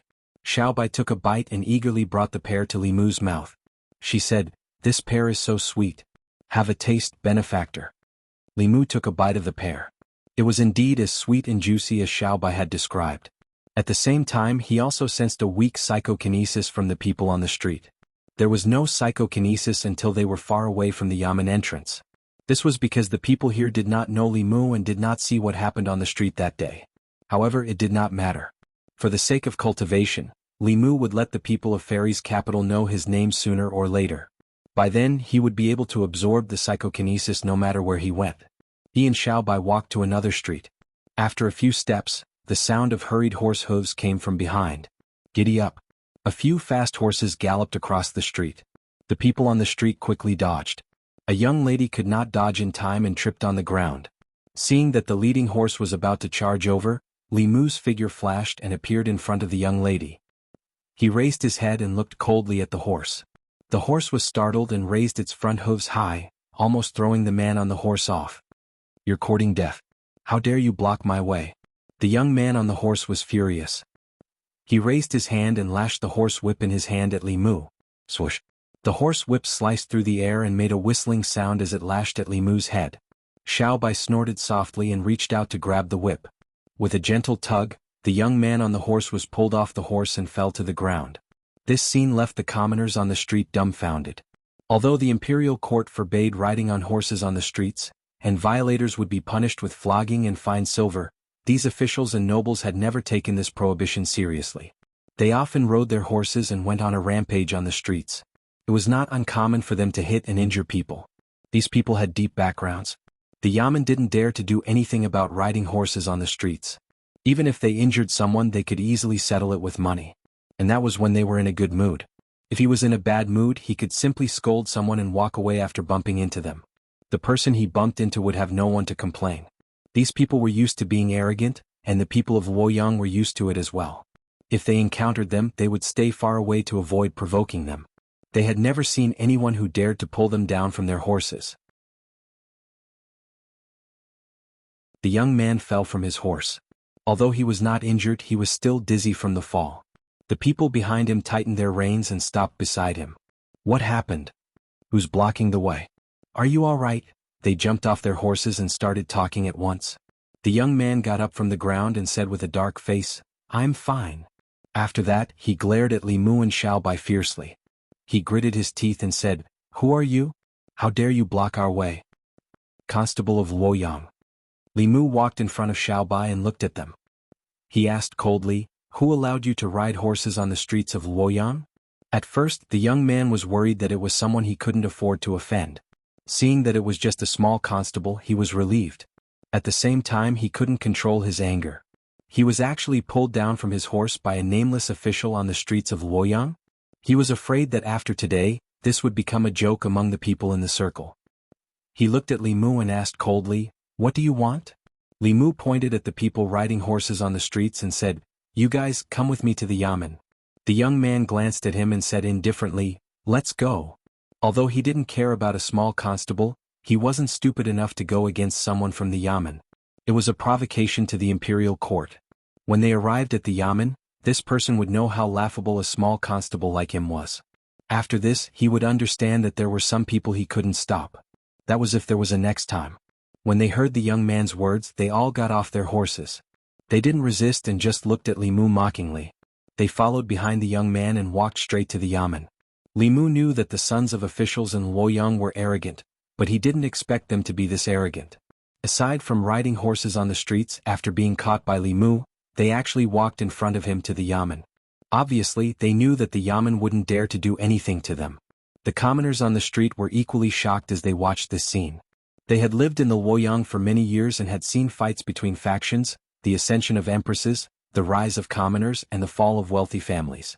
However, they had never seen a mere constable who dared to drag down the sons of officials. Although they were delighted to see this scene, everyone knew in their hearts that the constable of the city government was finished. One of the commoners couldn't bear it anymore. He approached Li Mu and said, Sir, you shouldn't care about these things. The man riding the horses is the son of the director of the Ministry of Rights. He works under the director of the Ministry of Rights and is also the minister of Luoyang. Li Mu saluted the commoner with his fists and said, Thank you for the reminder. No wonder this man was so arrogant. The director of the Ministry of Rites was a lower 5th rank official. It was 3 ranks higher than the commandant of Luoyang. In the Great Zhou dynasty there were 9 ranks. However, the 1st and 2nd ranks were only nominal titles. 3rd rank was the highest an official could reach. The 5th rank director of the Ministry of Rites was not a low rank. He was the 3rd in command of the Ministry of Rites. However, although Li Mu didn't have a rank, he wasn't afraid at all. Mr. Mei had already told him clearly that as long as he was upright, the Empress would always support him. With these words, Li Mu had nothing to fear in Luoyang. According to the laws of the Great Zhou dynasty, riding horses on the streets and endangering the safety of the commoners was punishable by more than 20 beatings and 7 days in jail. Li Mu was following the law. A group of people walked down the street and quickly attracted the attention of the commoners. What's going on today? Why aren't they riding horses? Where are they going? Why is Constable Li behind them? Are they going to the Yamen? Isn't that Zhu Tsong? His father is the director of the Ministry of Rites. Constable Li just offended the Ministry of Justice. Why is he offending the Ministry of Rites now? He's doomed. The director of the Ministry of Rites is also the Prime Minister of Luoyang. That's Zhu Tsong's father's subordinate. Constable Li shouldn't have offended him. Constable Li dares to offend anyone. He even dares to curse the heavens. Have you heard of Do Yi's injustice? That was written by him. He cursed the heavens, the earth, and the imperial court. But it's different this time. The Yamen of Luoyang. In the back of the Yamen, Zhang Chun had made himself a new cup of tea. He leaned back in his chair and hummed a tune as he sipped his tea leisurely. He calmed down and thought about it carefully. He suddenly felt that Li Mu was right. Although a 5-entry and 5-exit house was grand, it was too big. Cleaning it would be a big problem. If His Majesty rewarded him with a 5-entry and 5-exit house, wouldn't he have to hire some maids and servants to match the status of a 5-entry house? If he hired maids and servants, he would have to pay them a salary. That would be another huge expense. If he added the cost of buying new furniture and renovating the old house, he might even lose a year's salary. In that case, it was actually a good thing that His Majesty did not reward him. After thinking about it for a while, he felt much better. Although the Yamen was small, it gave him a sense of security. Although he was often stuck between various Yamen and was in a dilemma, as long as his subordinates did not cause him trouble, not many people would pay attention to him. It was quite relaxing. Halfway through his cup of tea, he raised his eyebrows. He keenly sensed that there was something unusual in the front of the Yamen. He walked to his room and to the front door of the Yamen. He saw a few people in luxurious clothes standing in the yard with arrogant faces. Judging from their clothes and expressions, they were either the sons of officials or the sons of nobles. Zhang Chun's expression changed when he saw Li Mu looking around the front and side halls as if he was looking for someone. His figure flashed and he instantly returned to the back of the Yamen. Wang Wu trotted in from the front. When he saw Zhang Chun, his eyes lit up. He said, "Sir, you are here. Arrestor Li is looking for you everywhere." Zhang Chun made a shushing gesture and said, "Go out and tell Li Mu that I am not here." A moment later, Wang Wu walked to the front of the Yamen. He looked at the sons of officials and then looked at Li Mu. He looked a little embarrassed. Li Mu walked over and asked, "Have you found Sir Zhang?" "No." Wang Wu shook his head and said, "Sir asked me to tell you that he is not here."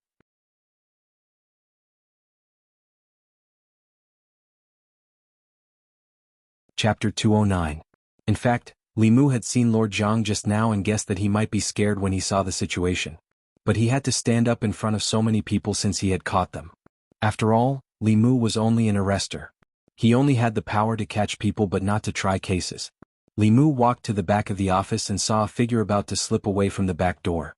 Li Mu raised his hand and said, "Lord, it was impossible to slip away now." Zhang Chun turned around and coughed softly. He put on a serious face and said, "It's Li Mu. I just came back. What's the matter?" Li Mu went straight to the point and said, "A few officials' sons were riding horses on the street and almost hurt the people.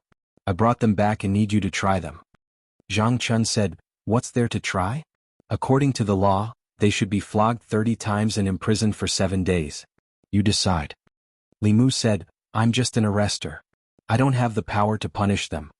As soon as he finished speaking, Wang Wu suddenly ran in and said, "Lord, the Prime Minister is here." Among the 3 officials in the government office, the positions of Divine Capital Magistrate and Prime Minister had always been held by officials from other offices because of the frequent changes. The Prime Minister was the Minister Counselor of the Ministry of Rights. Zhang Chun walked out and a man in official uniform looked at him. He cupped his hands and said, "I'm Jing Bin. Is this the new commandant of the government office?" Zhang Chun cupped his hands in return and said, "I'm Zhang Chun. Greetings, Lord Zheng." After that, he changed his tone and pointed to the people in the government office and said, "It just so happens that there's a case in the government office to deal with. Since Lord Zheng is here, Lord Zheng should start the trial. It's just a small matter like riding horses on the street. There's no need to start the trial." Zheng Bin waved his hand and said, "Just keep an eye on them and make sure they don't do it again." "I'm afraid that's not good."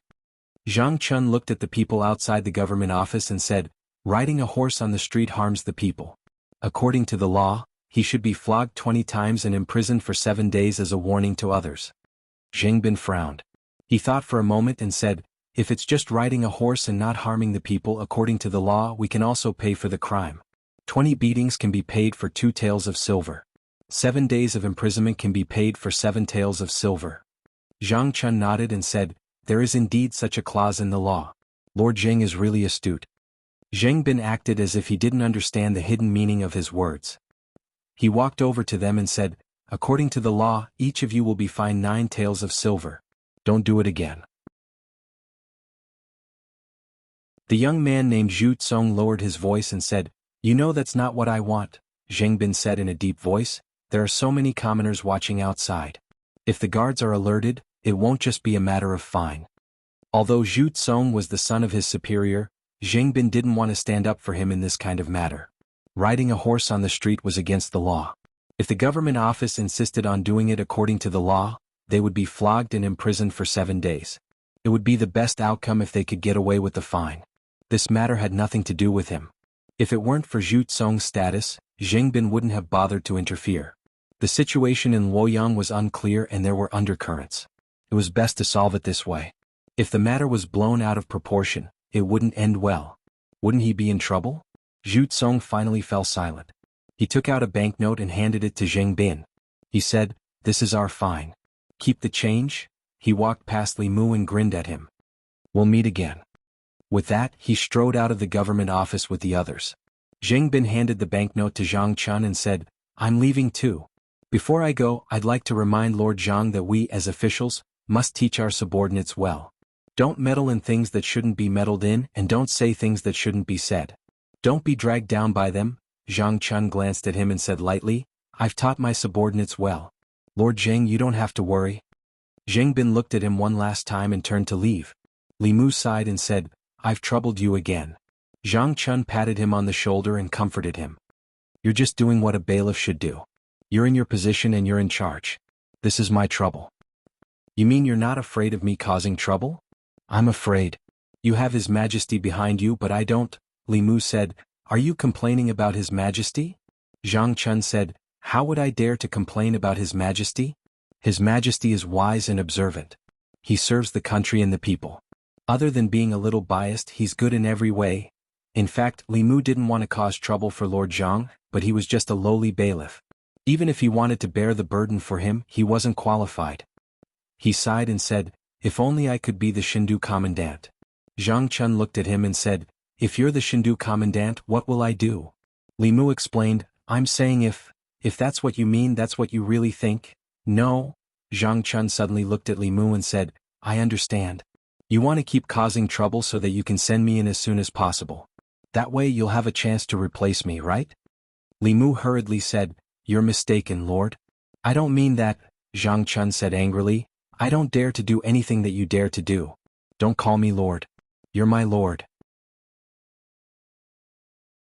Li Mu thought about it and said, "Old Zhang, listen to me." Zhang Chun stared at him and said, "Okay, I'm still here and you don't even call me Lord. Have you not put me in your eyes since long ago?" At this moment, Li Mu really wanted to send him in. Zhang Chun left in a huff. The bailiffs led by Wang Wu looked at Li Mu with admiration. Li Mu looked at Wang Wu and asked, "Does the Shindu commandant really have a law that uses silver as punishment?" In the North Commandery, silver was fine, but the punishment couldn't be reduced. This was the first time Li Mu saw that silver could be used as punishment. Wang Wu nodded his head and said, "Unless it is a murder case, all other cases can be reduced or exempted from punishment through the fine of silver." This is the law set by the previous emperor. At that time, the national treasury was empty, so the previous emperor ordered the Ministry of Justice to change the law in order to enrich the national treasury. Li Mu shook his head. No wonder the Shao dynasty was getting worse and worse every year after Emperor Wen's death. Even if it was a rich and powerful family that enjoyed special privileges, the dynasties that openly displayed such privileges all died very quickly in the end. On the surface, this law was targeted at everyone. As long as one had money, they could use silver as punishment. However, ordinary people couldn't afford the silver used as punishment. To the officials and rich and powerful families, silver was nothing. This was why they were so unscrupulous and caused the current chaos in the Shindu commandery. Li Mu walked out of the yamen. Some of the people outside had yet to disperse. This time, Li Mu felt an extremely weak telekinesis from them. It couldn't be compared to when they punished the old man. It was clear that although Li Mu brought the officials' sons into the yamen, they swaggered out of the yamen. This would only make the people disappointed in the yamen and not trust it. Li Mu returned to the yamen and asked Wang Wu to find a thick law of the Great Zhou. After reading it carefully, he found this law. This was simply a way to let the privileged enjoy more privileges. The law that was supposed to protect the people had instead become a tool to oppress them. The decline of the Shao dynasty was not surprising. Li Mu flipped through a few more pages and found that the law of using silver as punishment had been abolished before. A few months later it was reintroduced. Regarding this, the book only briefly mentioned it and did not elaborate further. Li Mu checked the law of the Zhou dynasty again and found the reason. This book was a supplement to the explanation of the law. It also recorded the development and changes of the law.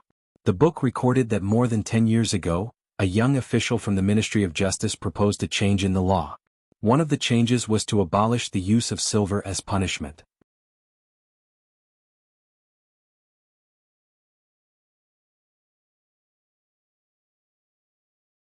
Chapter 210.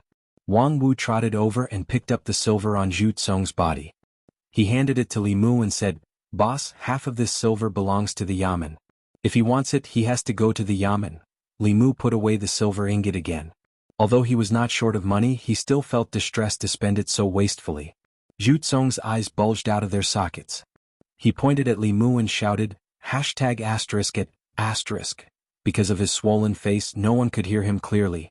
From the moment Zhu Tsong rode his horse to the moment Li Mu dragged him down and beat him up, everything happened so quickly that by the time the onlookers realized what had happened, Zhu Tsong's head had already turned into a pig's head. At this moment, the other riders behind Zhu Tsong hurried over. The expression of a middle-aged man following behind the horse changed slightly. He took out a jade bottle and poured out a pill for Zhu Tsong to consume. As soon as the pill entered his mouth, the swelling on Zhu Tsong's face quickly subsided and returned to normal. Zhu Tsong pointed at Li Mu and said angrily, "Break his legs. I have plenty of money to pay for it." The middle-aged man had the cultivation base of the spirit concentrator realm. He stared at Li Mu but did not make a move. The constable of the government office must also be a cultivator, and his cultivation level should not be lower than that of the immortal realm cultivator. He had no confidence in winning. Moreover, Zhu Tsong was backed by his father, Zhu Qi, the director of the Ministry of Rights. Zhu Tsong was only a bodyguard hired by the Zhu family. He could not bear the consequences of attacking a constable in public. If something happened, the Zhu clan would definitely not protect him. He looked at Li Mu and said, "Sheriff, you've gone too far." Li Mu glanced at him and said, "Is it true that in Luoyang, only the son of a doctor is allowed to set a fire and others are not allowed to light a lamp? He broke the law first and then replaced it with silver. Why can't I?" That being said, the process was not like that. Even if he was fined, he had to go through the yamen's trial and punishment. Zhu Tsong thought he was arrogant enough, but he didn't expect the Luoyang yamen's arrestor to be even more arrogant. It seemed that he couldn't use force, but he couldn't just let the loss of face go. He looked at Li Mu one last time and said coldly, "Just you wait." With Zhu Tsong leading the way, a group of people led their horses and quickly left. The surrounding commoners suddenly burst into cheers. "Well done. My lord is mighty. These lawless bastards should have been beaten long ago." Li Mu could feel the dense psyche power of the people, causing the mana in his body to rapidly circulate. He regretted that he didn't act earlier. The best way to deal with these arrogant people was to be even more arrogant than they were. Wang Wu stood beside Li Mu and said worriedly, "It's over, it's over." "Boss, you beat Zhu Tsong to vent your anger, but you've also caused trouble. The Ministry of Rights and the Ministry of Justice are in cahoots. Now the Ministry of Justice will have a reason to summon you. If they want to spread it, then let them. What's there to be afraid of? A voice came from the side. Li Mu saw a charming woman walk out from the crowd. Li Mu asked in surprise, "Sister May, why are you here?" Mr. May said, "I happened to pass by and saw you arguing with someone, so I came to take a look." "I didn't expect you to know so much about the law," Li Mu said humbly. "I'm just drawing inferences from one case. Zhu Tsong and the others could use silver as a substitute, so could Li Mu. After all, they didn't lack money. However, this kind of thing was very detrimental to the unity of the people and the rule of the Empress. Although Li Mu wanted to give Zhu Tsong a taste of his own medicine, he didn't agree with this. He looked at Mr. May and said, "Using silver as a substitute is very harmful. Your Majesty, why don't you change and abolish this law?" Mr. May shook his head and said, "This law was set by the late Emperor. Your Majesty has only been on the throne for 3 years. If you overturn the law set by the late Emperor, what do you think the court will think? What do you think the people will think?" Li Mu could understand the Empress. When a woman was the Emperor, there was a lot of criticism in the court. Her every decree had to be considered more than a normal emperor. Li Mu sighed and said, "But as long as this law is not changed, the injustice in Luoyang will not disappear. The people will not completely trust the court and Her Majesty. It will be difficult to unite the people. This kind of law would not have any effect on justice. It would only cause the strong to exploit the weak even more. The rich and powerful could do whatever they wanted under the protection of this law. However, the powerless would face the merciless punishment of the law once they broke the law." Mr. May said, "Your Majesty also wants to change this law. But it's easy to set it up but difficult to change it. The Ministry of Rights has the most resistance. Many people have tried to change it but they all failed." Li Mu was about to say something when a few Yamen runners from the Ministry of Justice suddenly came from the front. Zhu Tsong walked behind the Yamen runners. He pointed at Li Mu and said, "It's him." A Yamen runner walked up to Li Mu and said, "Are you the one who beat up young Master Zhu on the street?" Li Mu nodded and said, "It's me." "You admit it without hesitation." The Yamen runner snorted and said, "If that's the case, come with us to the Ministry of Justice." Mr. May glanced at Li Mu and said, "Since they want you to go, just go." Then she transmitted her voice to him, "Don't forget that you're His Majesty's man. When you get to the Ministry of Justice, be more arrogant. Don't embarrass His Majesty. If anything happens, the internal guard will cover for you." With her words, Li Mu felt much more at ease. It seemed that the internal guard wanted to make a move against the Ministry of Justice, and this was the perfect opportunity. Li Mu looked at the Yamen runners from the Ministry of Justice and said, "Let's go." Seeing that Li Mu was very cooperative, the people from the Ministry of Justice didn't beat him up. Li Mu followed them to the Ministry of Justice leisurely. Some of the people on the street also gathered at the entrance of the Ministry of Justice out of curiosity. There were many government offices in Luoyang, and their powers were chaotic. The Luoyang government, the Ministry of Justice, the Supreme Court, and the Censorate could all handle cases. However, the latter two usually only acted on the emperor's orders. The Luoyang government didn't have a strong presence these years. Most of the cases in Luoyang were handled by the Ministry of Justice. In the Ministry of Justice, there was only one minister and one assistant minister. These two were highly respected and could directly participate in the political discussions. They rarely interfered with the internal affairs of the Ministry of Justice. In the past, all the cases in the Ministry of Justice were handled by these two ministers. In the court of the Ministry of Justice, the seat in the middle was empty. The minister of the Ministry of Justice sat on the side and looked at Li Mu. He asked, "Are you the arrestor of the Luoyang government, Li Mu?" Li Mu said, "Yes, I am."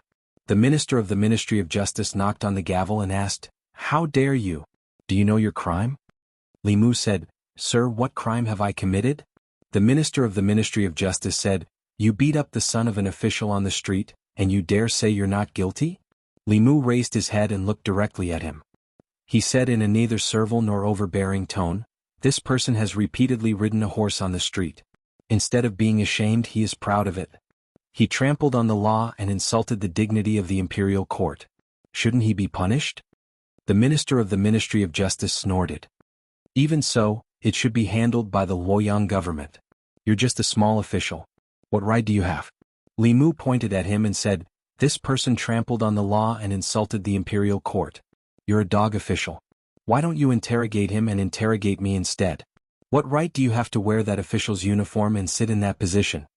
Li Mu's voice was like thunder, echoing in the court of the Ministry of Justice. Mr. May had asked Li Mu to come to the Ministry of Justice to be as arrogant as possible. Li Mu didn't know if he was arrogant enough. She obviously wanted to use this incident to catch the Ministry of Justice in trouble. Li Mu naturally had to cooperate with her. In the court, Zhu Tsong and the bailiffs of the Ministry of Justice were dumbfounded. Arrogant, he was too arrogant. At this moment, Zhu Tsong suddenly felt that compared to the constable of the Luoyang government, the things he had done were nothing. He dared to point at the minister of the Ministry of Justice's nose and call him a dog official in the court of the Ministry of Justice. He didn't deserve to sit in that position and wear that official's uniform. Even if Zhu Tsong had 10 more guts, he wouldn't dare to do that. But soon a smile appeared on his face. How dare he be so arrogant in the court of the Ministry of Justice? Let's see if he's dead this time.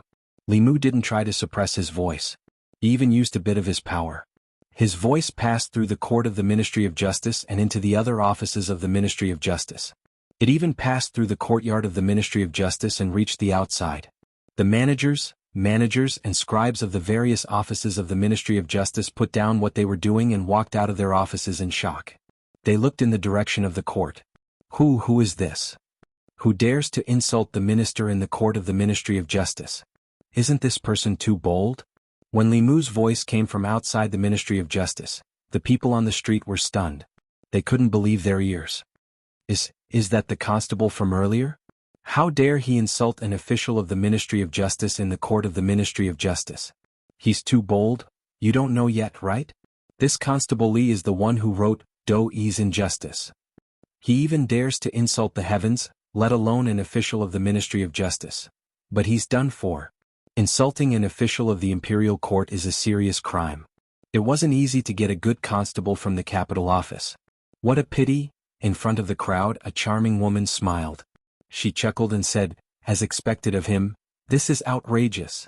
In the Ministry of Justice, a minister-counselor walked toward the court in anger. When he passed through the courtyard, he was blocked from behind by a figure standing in the courtyard. The minister-counselor hurriedly bowed and said, Assistant Minister. The person in the courtyard waved his hand and said, Go about your business. The minister-counselor hurriedly nodded and left. In the court, the minister of the Ministry of Justice recovered from his anger. He stood up abruptly and said angrily, How dare you? You're the one who's bold.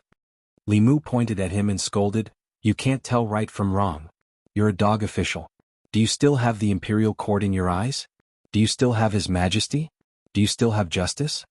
The minister of the Ministry of Justice was so angry that he trembled. He said loudly, Men, drag him away. Flog him 50 times. As soon as he finished speaking, a figure quickly ran in from outside the court and whispered a few words into his ear. Hearing that person's words, the minister of the Ministry of Justice's face turned from green to white and then back to green. Finally, he gritted his teeth and sat back down. He glanced at Li Mu and closed his eyes. He said, You may leave.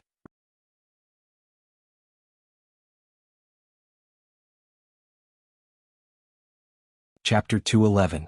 Li Mu was stunned by the sudden change in attitude of the director of the Ministry of Justice. Mr. May's words meant for him to be arrogant in the Ministry of Justice so that he could use it against them. Zhu Tsong's repeated disregard of the law was an insult to the imperial court. If he didn't punish Zhu Tsong and punished Li Mu instead, the consequences would be unimaginable. If Li Mu didn't have a powerful background, he could only grit his teeth and bear with it. However, he had the Empress and the inner guards behind him. If the Ministry of Justice really dared to punish him like that, he would be gone.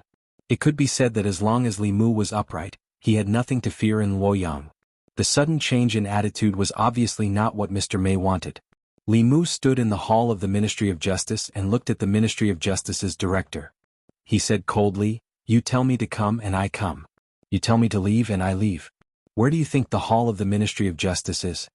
How could a lowly official be so arrogant? However, there were orders from above. The director's face turned red and his breathing quickened. He calmed down after a long time and asked, What do you want? Li Mu glanced at him and said, Zhu Tsong repeatedly disregarded advice and seriously endangered the safety of the people in Luoyang. How do you plan to punish him? The director closed his eyes. When he opened them again, his expression had returned to normal. He said, Zhu Tsong repeatedly dissuaded criminals by disregarding his orders. He will be beaten 40 times and fined 100 taels of silver. Constable Li Mu of Luoyang will enforce the law impartially. Although his methods were wrong, he still protected the dignity of the imperial court. He shouldn't be punished.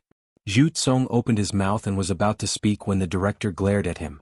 Li Mu asked, "You're not going to beat me?" The director said, "You can leave." Li Mu shook his head and said, "I'm not leaving."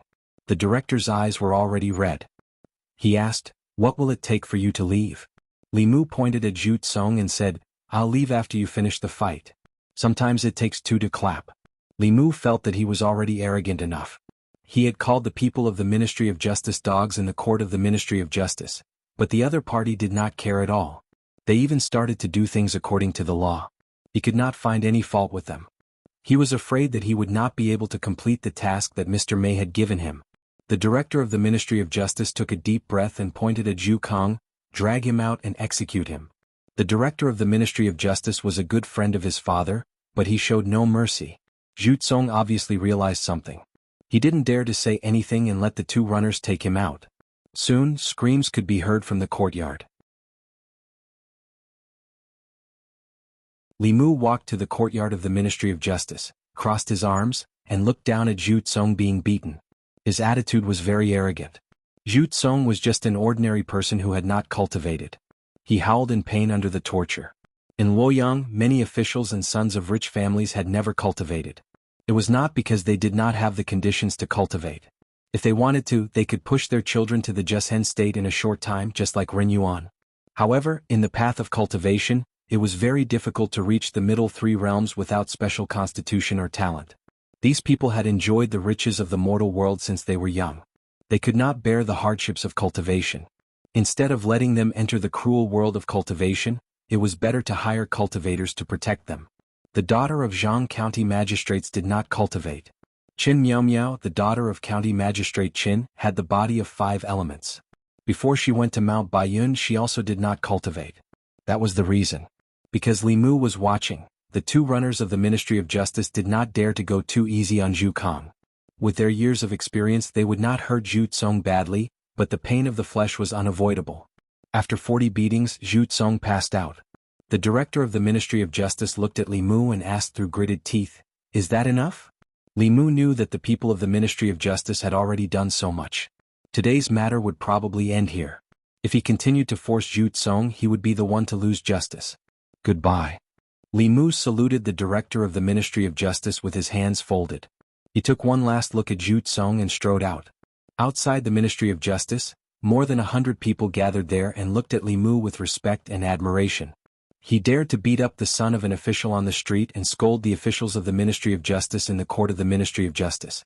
Only he, who was not afraid of heaven and earth, could do such a thing. Not only that, but he also forced the Ministry of Justice to enforce the law impartially and walked out of the Ministry of Justice unscathed.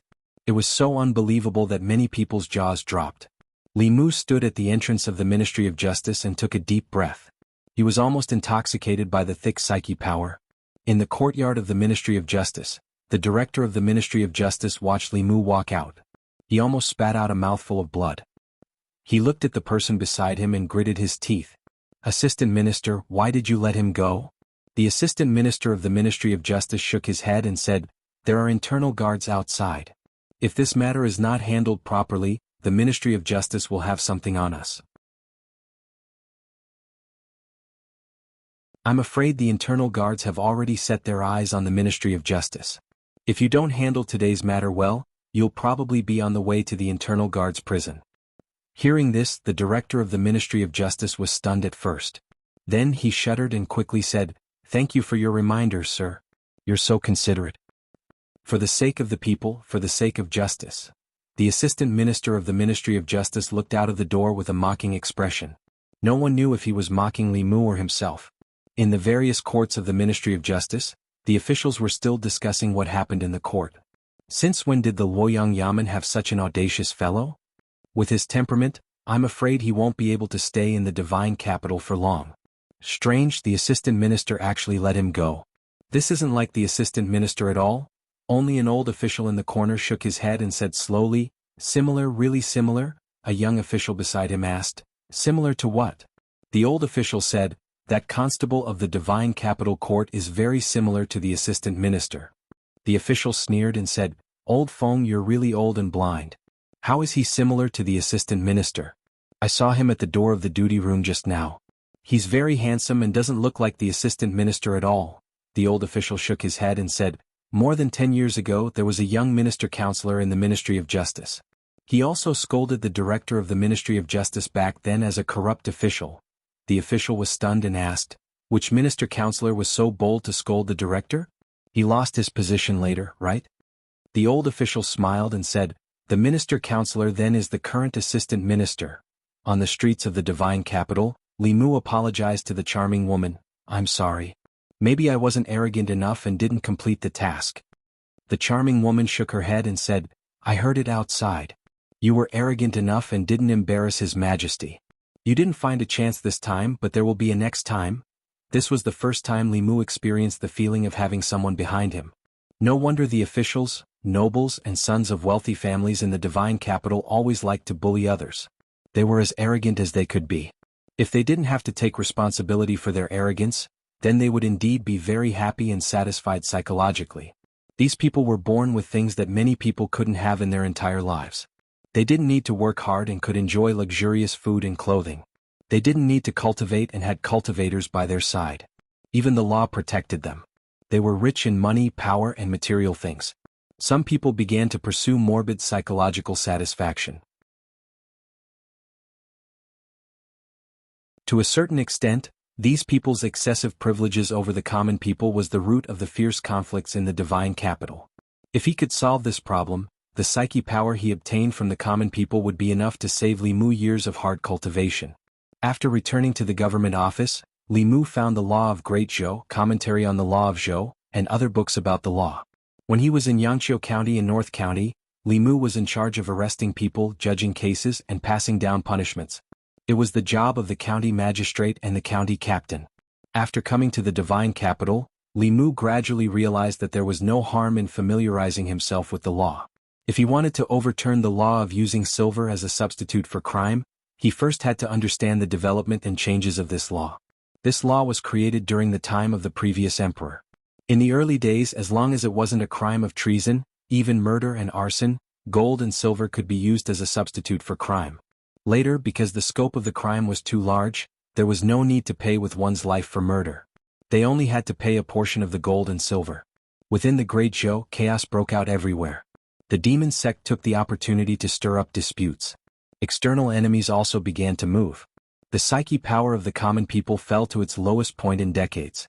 Only then did the imperial court urgently reduce the scope of the crime and exclude serious cases of murder from the scope of using silver as a substitute for crime.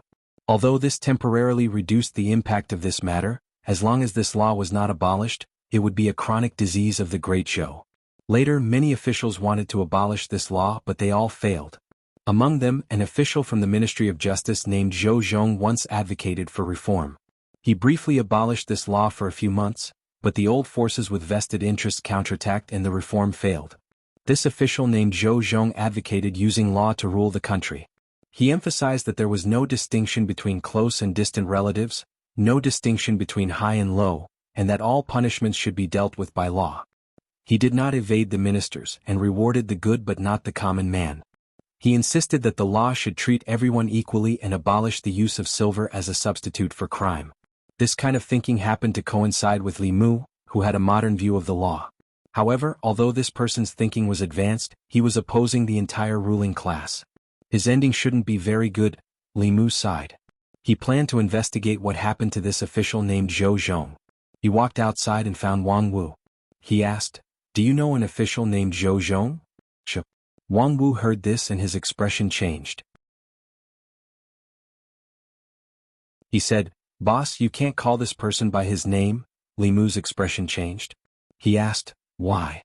Wang Wu said nervously, "He was the assistant minister of the Ministry of Justice, the mainstay of the radical faction of the old party.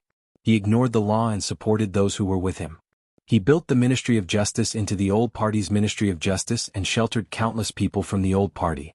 The reason why the old party dared to be arrogant in Luoyang was because of him. The people privately called him King of Hell Zhou. If King of Hell wanted you to die at midnight, he wouldn't let you live until dawn. Li Mu shook his head and said, we're definitely not talking about the same person. The Zhou Zhong that Li Mu mentioned was not afraid of the powerful. He supported the people and promoted the reform of the law. The assistant minister of the Ministry of Justice that Wang Wu mentioned was the umbrella of the old party's evil forces. How could these two people be the same person? Li Mu said, he used to be the assistant minister of the Ministry of Justice. Deputy Arrestor Sun walked over and said, the current assistant minister of the Ministry of Justice was the assistant minister of the Ministry of Justice more than 10 years ago. Li Mu was stunned. He asked, are there two assistant ministers named Zhou Zhong in the Ministry of Justice? Deputy Arrestor Sun shook his head and said, there's only one. Li Mu was stunned for a long time. He still couldn't believe it. After confirming it again and again, Li Mu had to admit that they were talking about the same person. The Zhou Zhong who dared to challenge the power and promoted the reform of the law in the name of justice was the King of Hell Zhou who inverted black and white, mixed up right and wrong, sheltered the evil forces, and caused the people of Luoyang to turn pale when they heard the law. The young man who slayed the dragon back then had become an evil dragon.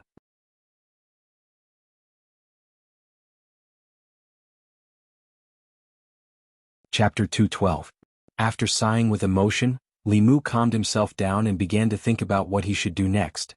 For both public and private reasons, the law of Great Zhou that forbade the use of banknotes in lieu of crime should be abolished. For public reasons, abolishing this law was upholding justice. For private reasons, if Li Mu could casually throw a few banknotes at the Yamen's people and swagger out of the Yamen, how would the people trust him and the Yamen? If he couldn't convince the people, he wouldn't be able to obtain psychokinesis from them. However, for more than 10 years, countless knowledgeable officials had tried to abolish this law, but they all failed. What should he do to avoid repeating their mistakes? Li Mu was pondering in the Yamen when Zhang Chun walked in with his hands behind his back. He asked, I heard you went to the Ministry of Justice and made a scene? Li Mu replied, how can that be called making a scene? I just cooperated with them and did some investigation. I came back when I was done. Zhang Chun said indifferently, as long as you don't bring trouble to the Yamen, you can do whatever you want outside. Li Mu advised him, sometimes making a scene is good for you. Lord Zhang, don't you want a big house? A trace of envy appeared on Zhang Chun's face.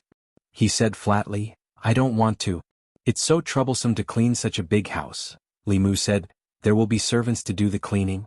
Since His Majesty has given you a house, he will certainly reward some maids and servants. Lord Zhang, just think about it. Every day after you go to the Yamen and come home, you can sit comfortably on a chair.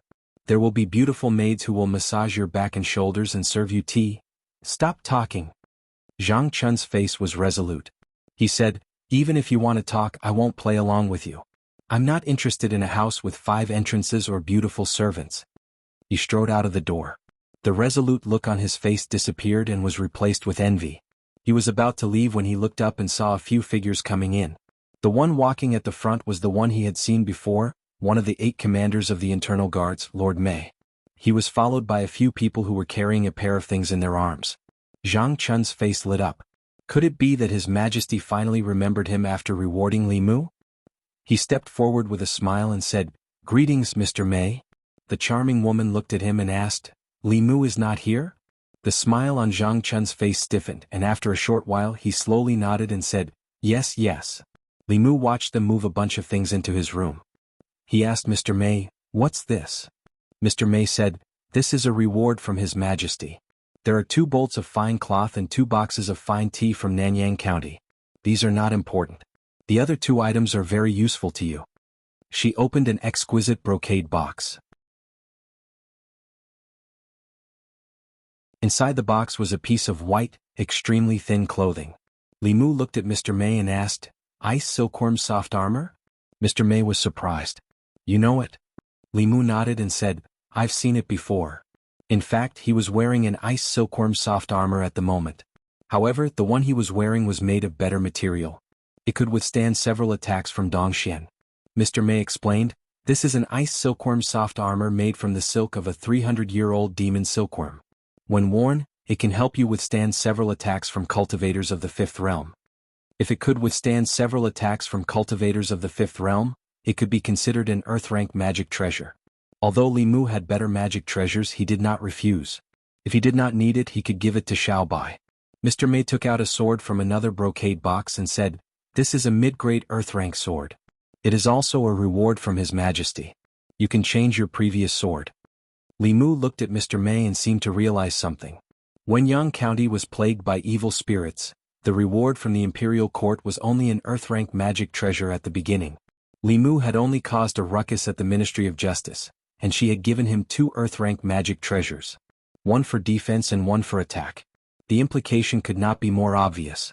It seemed that even in the divine capital, Her Majesty still had to face great danger as a servant of the Empress. Fortunately, even though Li Mu was helpless in the affairs of the imperial court, he had a valuable treasure with him. That golden armor divine soldier seal could summon a 6th-tier divine soldier to assist him in battle. Even though the effect was very short and could only be used once, if someone really wanted to secretly make a move against him, Li Mu would definitely be able to give them a pleasant surprise. Mr. May could tell from Li Mu's expression that he had understood the purpose of these 2 rewards. She looked at Li Mu and said, "If you are afraid, it is not too late to back out now. I will have someone send you back to the North County. You can continue to be a local constable and stay away from the divine capital and danger." If she had said this in the North County, Li Mu might not have come to the divine capital at all. But since he was already in the divine capital and had tasted the benefits, he would not leave so easily. If he left the divine capital, where would he have so much psyche power? Where would he find a rich woman who could give him earth-rank magic treasures so casually? There is nothing to be afraid of. Li Mu looked straight at Mr. May and said, "As long as His Majesty does not betray me, I will not betray His Majesty." "Very good." Mr. May nodded and said, "If you encounter any trouble that you cannot solve, you can come to the Internal Security Department to find me." Li Mu said, "There is no trouble that I cannot solve for now, but there is one thing that I need Sister May's help with." Mr. May asked, "What is it?" "I need you to pass me a letter." Li Mu looked outside and said, "But I am afraid that I will need Master Zhang's help." A moment later, Li Mu took 2 boxes of tribute tea and walked into the courtyard.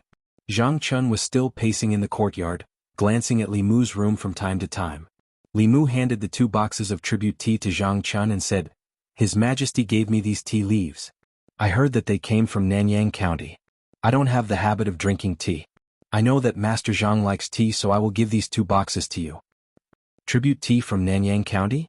Zhang Chun rubbed his hands, his eyes shining. He said, "The tribute tea from Nanyang County is famous all over the world. I have never tried it." He reached out to take it, but he thought of something and retracted his hand. He asked, "Why did you suddenly give me such good tea?" Li Mu said apologetically, "I have only been in the divine capital for a few days, but I have already caused you so much trouble. I feel bad. You know that you have caused me a lot of trouble." Zhang Chun accepted the tea leaves with relief and said, "Since you said so, I will accept these 2 boxes of tribute tea." Seeing that Zhang Chun accepted the tea leaves, Li Mu said, "Actually, I have a small matter that I would like to trouble you with. I knew you would not be so kind." Zhang Chun glanced at him, but he could not bear to part with the 2 boxes of tribute tea. He said, "What is it? Tell me, it is not a big deal." Li Mu said with a smile, "I would like to ask you to write a letter to abolish the law of using silver as punishment." "I can't help you. Goodbye." Zhang Chun hugged the tea boxes and left decisively without looking back. Li Mu said, "After this is done, His Majesty will reward you with a house." Zhang Chun still did not look back. His figure soon disappeared. Li Mu stood where he was and continued to wait. If he wanted to fight a war, he first had to figure out who his enemy was. If he wanted to abolish this law, he first had to know where the obstacles came from. It was not difficult to figure this out. He just had to ask someone to propose to abolish this law and bring it to the imperial court for discussion. Those people would jump out on their own. Li Mu was just a constable. He did not even have the right to make suggestions. Although the internal guards had great power, they were an executive organization that belonged to His Majesty. They did not directly participate in the matters of the imperial court. Although Zhang Chun did not have the right to attend the imperial court, he had the right to participate in the memorial. As long as Mr. May passed his letter to the imperial court through the internal guards, Li Mu's plan could be carried out. The matter of abolishing the use of silver in lieu of crime was often mentioned, so the memorial he handed out wouldn't attract too much attention. If he was not willing to help, Li Mu's plan would be much more troublesome. Li Mu looked in the direction where Zhang Chun left and continued to wait. Soon Zhang Chun's figure appeared again. He asked, "A letter to the imperial court and a house?" Li Mu nodded. Even if His Majesty did not reward him, he would take out some of the treasures he had plundered from the county yamen and sell them. He would also help Zhang Chun get a house. Zhang Chun took out a letter from his sleeve and handed it to Li Mu. He said, "I'll trust you this time. Don't lie to me." When he sent Mr. Mei away, Li Mu briefly mentioned that Commandant Zhang of the Luoyang Yamen enforced the law impartially and was upright for the people. Even though his family of 3 was squeezed into a small yard in the yamen, he still cared about the people. He was a role model for the officials in the imperial court.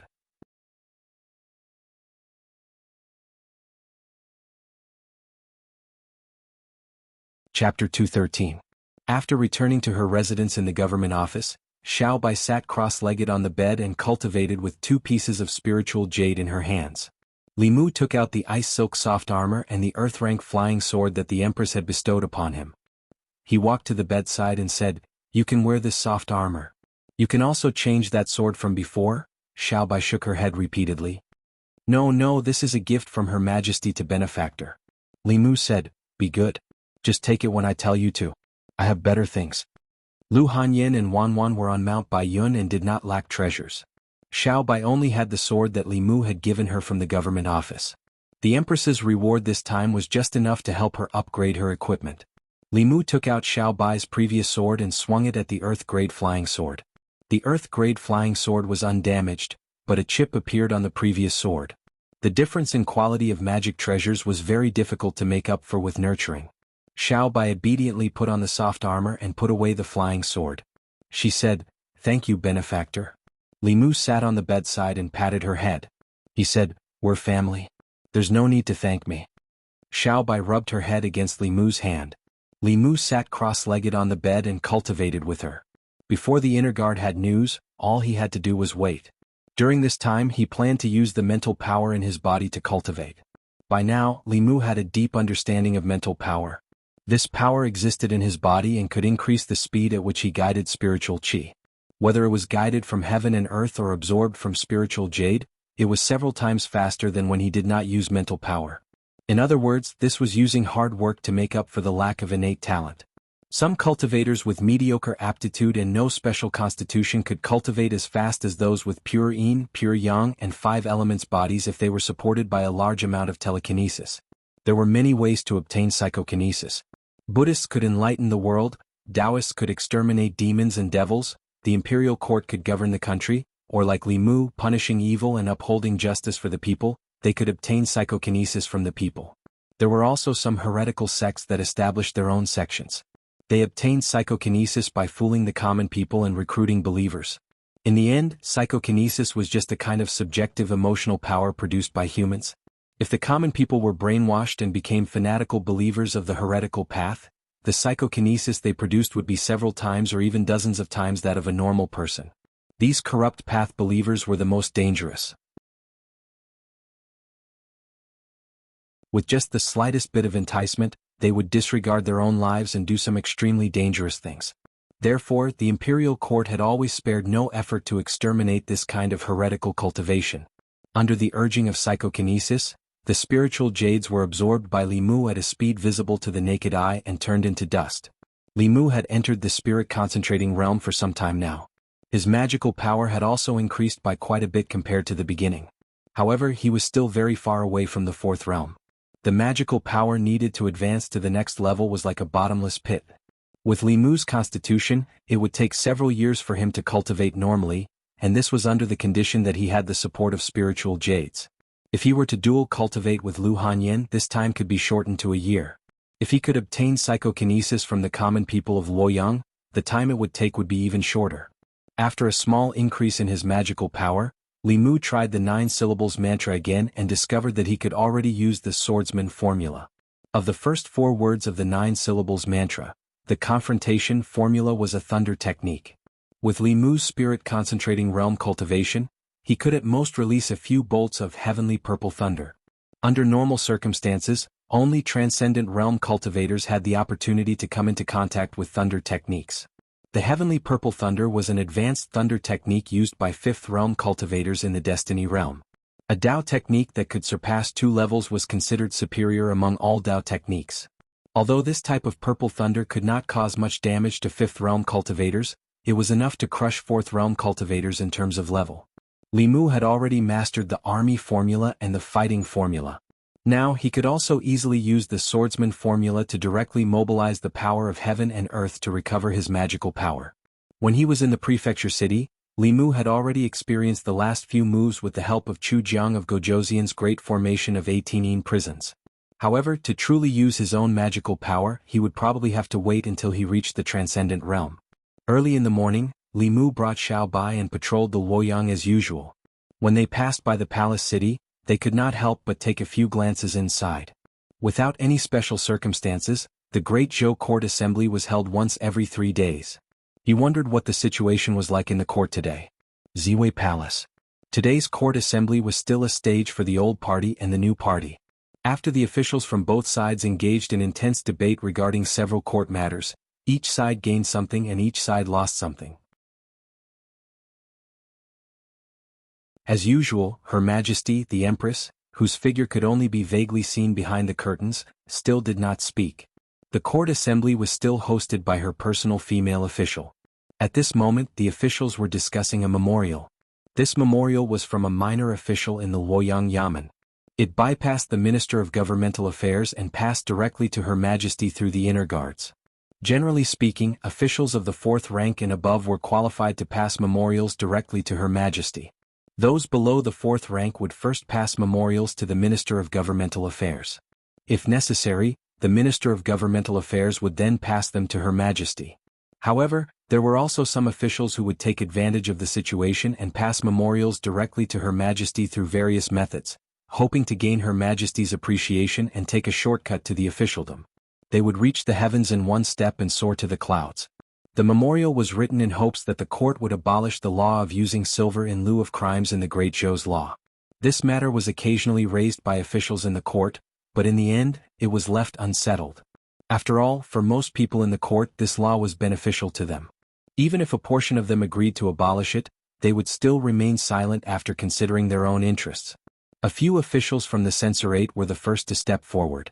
Your Majesty, I believe that the law of using silver in lieu of crimes encourages unhealthy practices and should be abolished a long time ago. I second the motion. If a violation of the law can be pardoned with silver, where is the dignity of the law? If this law can be abolished, the hearts of the people will be more united and the country will benefit. After this topic was raised, several officials immediately stepped forward and expressed their agreement.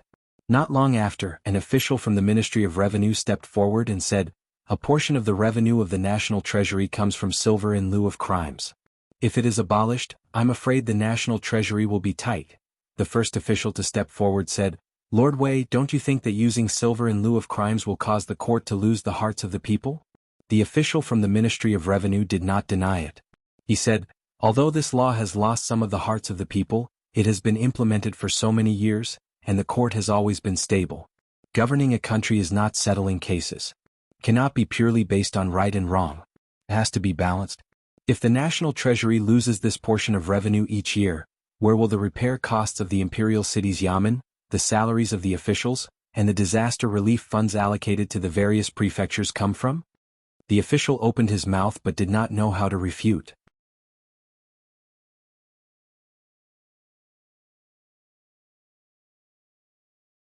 Their positions are not high but they are very difficult to deal with. Do you have any ideas? Li Mu thought for a moment and said, "I do have an idea but it will cost more silver. I wonder if your Majesty can reimburse me?"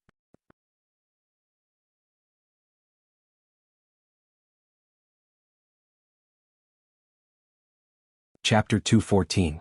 After getting a definite answer from Mr. Mei, Li Mu was relieved. Lu Hanyin was not by his side, so he had to be frugal with his spending. He had to ask the Empress for reimbursement for this kind of official expenses. He walked to the front office and found Wang Wu. Wang Wu stood up and asked, "Boss, what's the matter?" Li Mu asked, "Are you familiar with the officials and nobles in Shindu?" Wang Wu nodded and said, "Of course I am. In our line of work we can have nothing but we can't be blind. We have to be clear about who we can offend and who we can't. If one day we offend someone we shouldn't, we won't be able to wear this uniform anymore." It seemed that Wang Wu was the right person. Li Mu asked, "Do you know the minister-counselor of the Ministry of Revenue?" "The Ministry of Revenue has 2 minister-counselors," Wang Wu said. "Under the Ministry of Revenue, there are 3 minister-counselors. Under the Ministry of Revenue, there are 3 minister-counselors. Their official positions are half a rank higher than our Commandant Darren." Mr. May seemed to have expected Li Mu to have this question. He even thoughtfully put a bracket after the minister-counselor of the Ministry of Revenue with the word Wei in the bracket. Li Mu said, "Minister-counselor Wei." Wang Wu was obviously familiar with the officials in the court. He immediately said, "Then it's Lord Wei of the Ministry of Revenue." Li Mu asked again, "Who's in his family?" This time Wang Wu thought for a while and said, "In Minister-Counselor Wei's family, other than him, has a wife and 2 concubines. He and his wife have no children. The second concubine gave him a daughter, and the third concubine gave him a son. Lord Wei likes the son very much and usually spoils him to the heavens." Li Mu was not surprised to know that he was an official of the Ministry of Revenue. However, knowing so much about his family was a bit hard to believe. Li Mu looked at Wang Wu in surprise and asked, "How are you so familiar with this?" Wang Wu quietly returned to the duty room and quickly ran out with a thick book in his arms. He said, "This is what I saved up with great difficulty over the years." Li Mu flipped open the book and was momentarily stunned. This book was clearly written by Wang Wu himself. It detailed the various officials in the capital, the 3 provinces, 6 departments, 9 temples and 24 divisions, as well as their family situations. There was even an analysis of the personalities of the officials in the yamen, including the mobilization of the officials in the yamen. It was all written in the book. This was practically a true record of Great Zhou's officialdom. Li Mu asked, "Why do you remember these things?" Wang Wu sighed and said, "I was afraid of offending someone I shouldn't offend. There are many people in the capital who can crush us with just a wave of their hand, so I asked around in advance." Li Mu praised, "You're really a talent?" Wang Wu rubbed his head and said embarrassedly, "Boss, you flatter me." Li Mu quickly found a breakthrough point from Wang Wu's words. He asked Wang Wu, "Tell me about Minister-Counselor Wei's son." Wang Wu flipped through a few pages of the book and said, "Minister-Counselor Wei's son is called Wei Peng. Because he's the only descendant of the Wei family, he's been doted on since he was young. Therefore his temper is rather eccentric. Even the sons of other officials aren't willing to play with him. He loves good food and his favorite restaurant is the Floating Fragrance Restaurant." Floating Fragrance Restaurant. Several constables were drooling over the dishes in front of them. Wang Wu finally couldn't help but ask Li Mu, "Boss, can we eat these dishes?" Li Mu took a bite and said, "Of course, why not? It's public expense." Wang Wu and the others all picked up their chopsticks, looking as if they were going to sweep away all the dishes. Although the Floating Fragrance Restaurant wasn't the best restaurant in Luoyang, it was still a place they couldn't afford. A dish here cost more than their monthly salary. Li Mu glanced at them and said, "Eat slowly. Don't embarrass the yamen." Li Mu was used to eating Lu Hanyan's dishes. The food here was tasteless to him. It was just that the ingredients were more expensive, the presentation was more particular, the quantity was extremely small, and the price was exorbitant. If it weren't for the fact that the son of the minister-counselor of the Ministry of Revenue liked to eat here, Li Mu wouldn't have come to this place. In an exquisite private room on the 2nd floor of the Floating Fragrance Restaurant, Wei Peng and a few friends finished eating and walked out of the private room and down the stairs. One of them said as he walked, "I heard that Zhu Tsong was flogged in the Ministry of Justice. Why would the Ministry of Justice do anything to him?" Another person said, "I've heard that Zhu Tsong and a few others were caught riding horses on the streets of Luoyang. He paid the fine and gave the arrestor 100 taels after he got out, saying that he would do it 10 more times." He shook his head and said, "Zhu Tsong really thinks that he can do whatever he wants in Luoyang just because his father is the director of the Ministry of Rights. It's fine if it's normal times, but this time he's too arrogant. Isn't he riding on the head of the imperial court? If the Ministry of Justice doesn't punish him, who will?" Another person said, "When it's time to restrain yourself, you have to restrain yourself. Going against the Luoyang Yamen is the same as going against the imperial court." The 3 of them walked down the stairs. Wei Peng saw that a constable who was eating at the door kept looking at him. His gaze also lingered on him for a while. The next moment, the constable slammed his chopsticks on the table and stood up. He looked at Wei Peng and asked loudly, "What are you looking at?" The others were stunned. Wei Peng was even more confused. He had only glanced at the constable and the constable had put on a provocative posture. This constable's temper was worse than his. He was in a good mood today and did not get angry. Instead, he looked at the constable mockingly and asked, "What's wrong with looking at you?" The constable looked angry and said, "I dare you to look at me again." It was the first time Wei Peng had seen such an arrogant constable. He crossed his arms and said, "What are you going to do?" Bang! The bailiff simply punched him in the face. Wei Peng staggered and was sent flying backwards. A bruise appeared on his eye. Wei Peng was stunned. The people behind him were stunned. The guests, shopkeeper and waiters of wafting fragrance and were all stunned. He punched someone just because they looked at him a little longer. How could there be such an arrogant person in Luoyang? Even the sons of officials and nobles would have a reason when they bullied others. This constable's reason was a little careless. That said, many of the people present felt quite satisfied with that punch. After all, the person he hit was Wei Peng. Everyone was used to seeing his arrogant and despotic appearance. It was the first time they saw him being bullied. The constables were also stunned. Wang Wu had never thought that the reason Li Mu asked him about Minister Wei's vice-director was because of this. The pain that came from his eyes stunned Wei Peng for a moment before he woke up. Then he clearly realized something. He had been beaten up. He had been beaten up by a constable. The reason the other party had beaten him was because he had looked at him a little longer. He was used to using his power to oppress others. When he went out, he brought 2 guards with him. At this time, the 2 guards also realized what was going on and reached out to grab Li Mu. These 2 people were in the spirit-condensing realm. Li Mu did not move. He just glanced at them. The 2's outstretched hands stopped in midair. Cold sweat seeped out of their foreheads. They did not attack again and retreated to Wei Peng's side. The other 2 looked at Li Mu in shock. Li Mu looked at them and asked, "What are you looking at?" Thinking of Wei Peng's fate, the 2 immediately looked away and shook their heads. "Nothing, nothing." Wei Peng covered one eye and looked at the 2 with his other eye. He said angrily, "What are you still standing here for?" One of the guards said, "Young master, he is at the 3rd realm. We are no match for him." Li Mu took one last look at them and left under Wei Peng's resentful gaze and the shocked gazes of the surrounding people. The 3 young men behind Wei Peng were at a loss. They did not know what to do. After all, they had always been the ones who took the initiative. They were also the ones who left. Now that they were being bullied, they could not win in a fight. If they scolded him, they would probably be beaten up again. That person was extremely unreasonable. Even if they looked at him a little longer, they would be punched. If they scolded him, it would not be a matter of 1 or 2 punches. One of them looked at Wei Peng and asked, "What do we do next?" Wei Peng's face darkened. He said, "Go to the Ministry of Justice." Li Mu left the restaurant and walked leisurely to the government office. Wang Wu followed behind him and asked with his mouth agape, "Boss, what are you doing?" Li Mu could not be bothered to explain to him. He said, "You will know in a while." Wang Wu said anxiously, "What do you mean by in a while?" "The people from the Ministry of Justice will be here soon. We are the unreasonable ones this time." Wang Wu's prediction was right. The people from the Ministry of Justice came very quickly, even faster than Li Mu arrived at the government office. When he returned to the government office, the people from the Ministry of Justice were already waiting outside. Li Mu had already met a few bailiffs from the Ministry of Justice twice.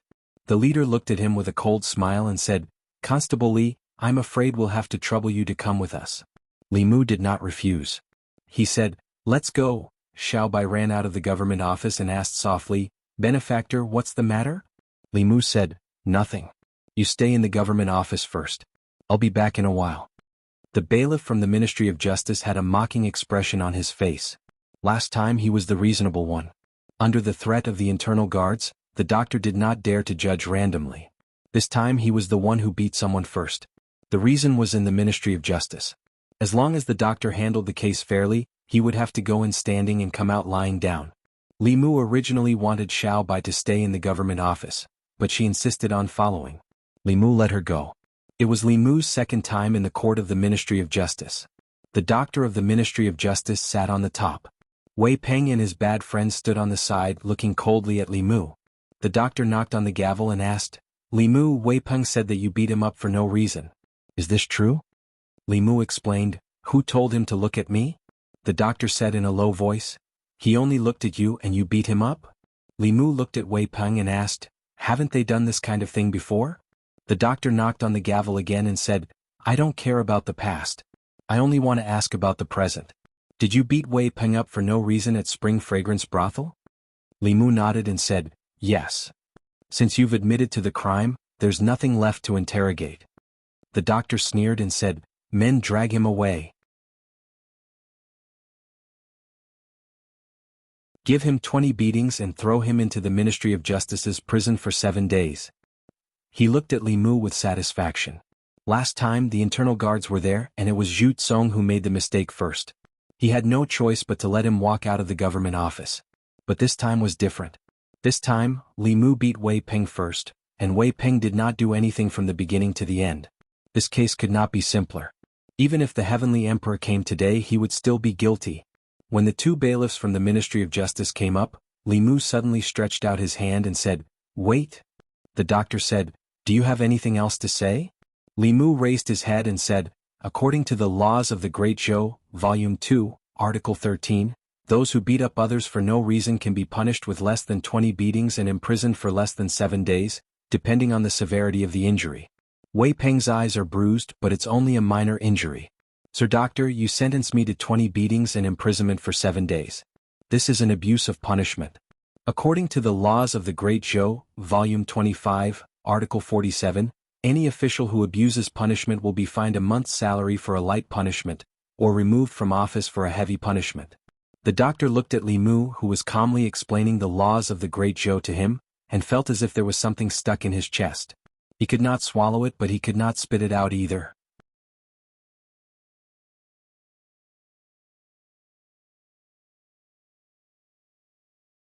Chapter 215.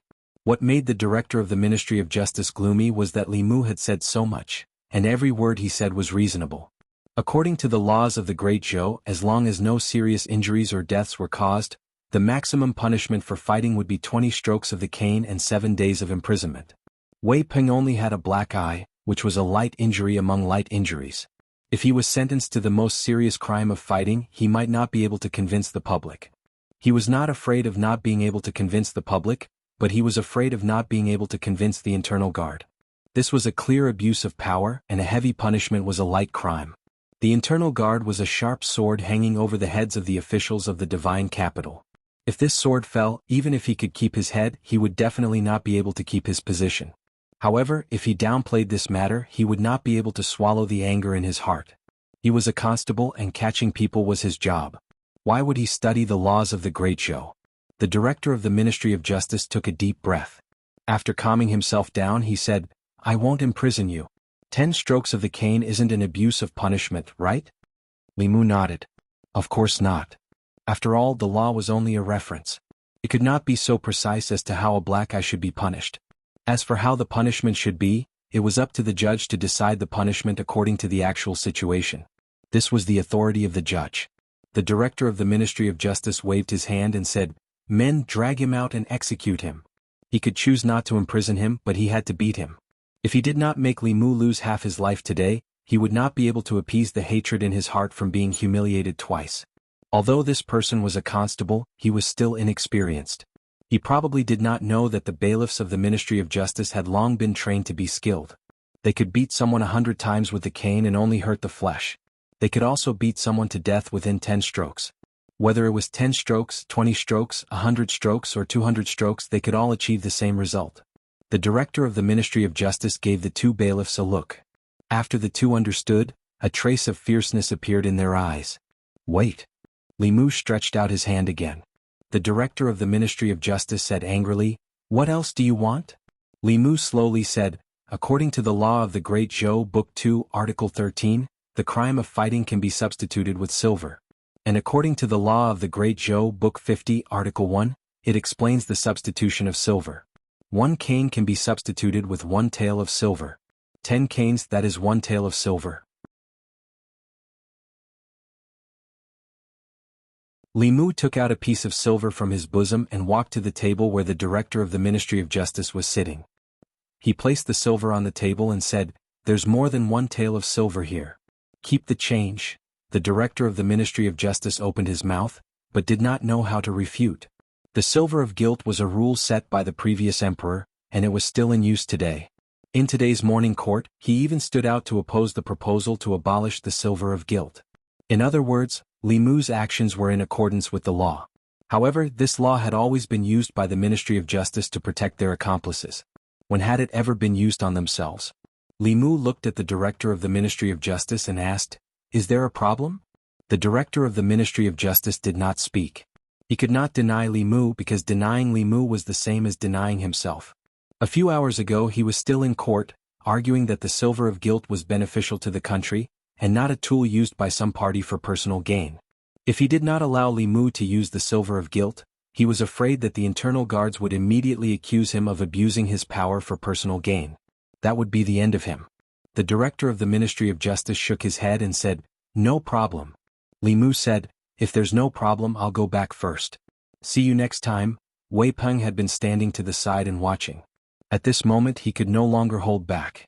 He pointed at Li Mu and asked the director of the Ministry of Justice, "Are we letting him go just like that?"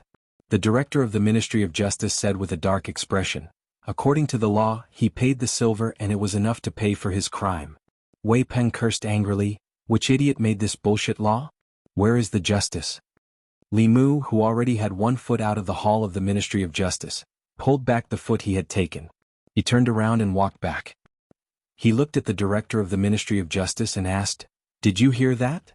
The director of the Ministry of Justice held his forehead and shook his head. "I didn't hear anything." "I heard it." Li Mu pointed at Wei Peng and said, "He just said which idiot made this bullshit law. The silver of guilt law was made by the previous emperor. Insulting the previous emperor is a great disrespect. According to the law, one should be punished with 100 beatings. Great disrespect referred to disrespect to the sovereign. Disrespect to the previous sovereigns of the Great Zhou was a great disrespect. There was no punishment for this crime. It was very small when it was small, but it was very big when it was big. If the sovereign was wise, he might just laugh it off. If it was a narrow-minded emperor, this crime alone would be enough to sentence him to death. According to the law of the Great Zhou, great disrespect was punishable with 100 beatings. After 100 beatings, some people would be able to get out of bed the next day. Some people would die on the spot. The specific situation depended on the decision of the judge. Whether they lived or died, it was all within the law. Hearing this, Wei Peng's expression changed greatly. He said, "I didn't know this was made by the previous emperor. I am willing to use silver as a substitute." The director of the Ministry of Justice looked at him like he was an idiot. He said, "Murder, arson, disobedience and great disrespect are not included in the list of crimes." When the silver was first made available, the national treasury became much more abundant in a short period of time. However, chaos arose in the country and the people were seething with resentment. Later on, the previous emperor had the Ministry of Justice make changes to this law. Many serious crimes were excluded from the list of crimes. However, great disrespect was never included in the list of crimes. Li Mu glanced at Wei Peng and asked the director of the Ministry of Justice, "This person insulted the previous emperor and committed the crime of great disrespect. He should be punished with 100 beatings. Do you want him to be beaten here or should I bring him back to the Yamen?" The director of the Ministry of Justice gritted his teeth and said, "There is no need to trouble the Yamen with the matters of the Ministry of Justice. 100 strokes would be enough to beat Wei Peng to death." At that time, how would he answer to Minister Counselor Wei? Minister Counselor Wei only had one son in his middle years, and Wei Peng was his only son. If he died in the Yamen, he would probably go crazy. Li Mu nodded and said, "Then let's begin. I will leave after watching." The director of the Ministry of Justice gave the two bailiffs a look and said, "Wei Peng disrespected the previous emperor. According to the law, he should be punished with 100 beatings. Carry out immediately." Wei Peng's screams quickly came from outside the hall of the Ministry of Justice. He lay sprawled on a flat stool. Every beatings on his buttocks caused a wave of pain. Although it was not intense, it was unbearable when stacked together. However, at this moment, compared to the physical pain, he felt more wronged. From the beginning to the end, he was a complete victim. Just because he looked at that person a little longer, he was punched. When he arrived at the Ministry of Justice, not only did he not receive justice, he was punished with 100 beatings. Where was the justice? Where was the justice? Was there any law in Luoyang? Wei Peng felt that he was as wronged as Do Yi. In the hall of the Ministry of Justice, the director of the Ministry of Justice looked at Li Mu and asked, "Do you really want to be enemies with the Ministry of Justice?" Li Mu shook his head and said, "I am only acting according to the law. When have I ever been enemies with the Ministry of Justice? You sent people to bring me here from the Yamen. You punished me with beatings and imprisoned me. Now you are saying that I am enemies with the Ministry of Justice. Isn't that just making false accusations? The director of the Ministry of Justice opened his mouth. After thinking carefully, it seemed like what he said was true. However, it was the Ministry of Justice that had brought him here. Why did he feel like he was being bullied? Li Mu waved his hand at the director of the Ministry of Justice and said, "I'm leaving. See you next time." After being taken advantage of twice, the director of the Ministry of Justice watched Li Mu walk out of the door of the Ministry of Justice once again. He took a deep breath and gritted his teeth as he said to his men, "Don't meddle in his affairs in the future." The two incidents had shown how difficult it was to deal with a bailiff who understood the law.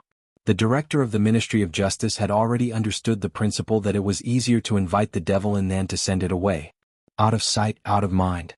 He would not meddle in other people's affairs. If the vice director of the Ministry of Revenue was angry for his son, he could go to the Yamen and cause a ruckus. Outside the Ministry of Justice, Wang Wu and several bailiffs were waiting anxiously. Only Xiao Bai had a smile on her face as she glanced at the Ministry of Justice from time to time. Some of the guests of the wafting fragrance restaurant ran out of the restaurant without even finishing their food. They wanted to see the show. Wei Peng was a frequent guest of the wafting fragrance restaurant. His personality was extremely arrogant and despotic. He had clashed with people several times in the wafting fragrance restaurant.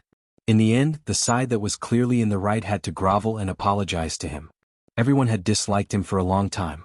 The scene at the wafting fragrance restaurant today was simply too satisfying. Unfortunately, the Ministry of Revenue and the Ministry of Justice were in cahoots. That bailiff would probably be carried out after entering the Ministry of Justice. Everyone was thinking this in their hearts. Sure enough, they saw someone being carried out of the Ministry of Justice. They took a closer look. If it wasn't Wei Peng, who else could it be? They then saw the bailiff striding out of the Ministry of Justice. From head to toe, he didn't look like he had been punished at all. The crowd couldn't help but be stunned. Although today's matter made them feel happy in their hearts, it was obvious that Wei Peng had done a lot of evil in the past. Today he had completely suffered an undeserved calamity. Why was it that when he arrived at the Ministry of Justice, the person who hit the bailiff wasn't injured at all? Instead, the bailiff who was beaten seemed to have been severely punished? Although this kind of thing wasn't rare in the Ministry of Justice in the past, the people who hit the bailiff were all people like Wei Peng. Could it be that the bailiff's background was even deeper than Wei Peng's? Wang Wu and the others were already dumbfounded. They ran forward and asked, "Boss, are you all right?" Li Mu glanced at him and asked, "What can happen to me?" Wang Wu and the others sized up Li Mu from head to toe.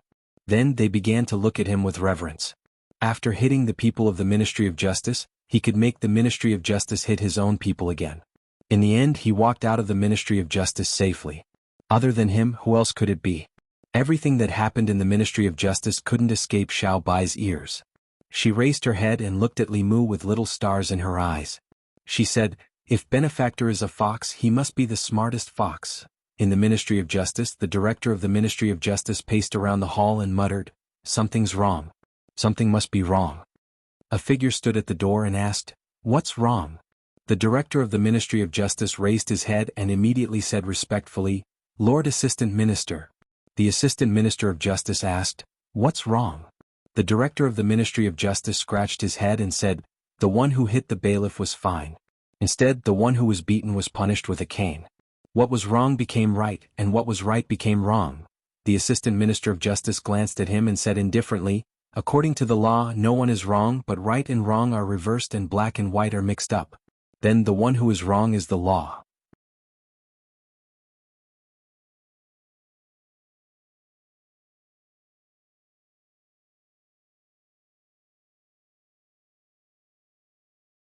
A follower's face turned green as he said angrily, "Why did you hit him for no reason?" "Li Mu, who asked him to glare at me just now?" The other person found it hard to understand his logic. "You hit him just because he glared at you?"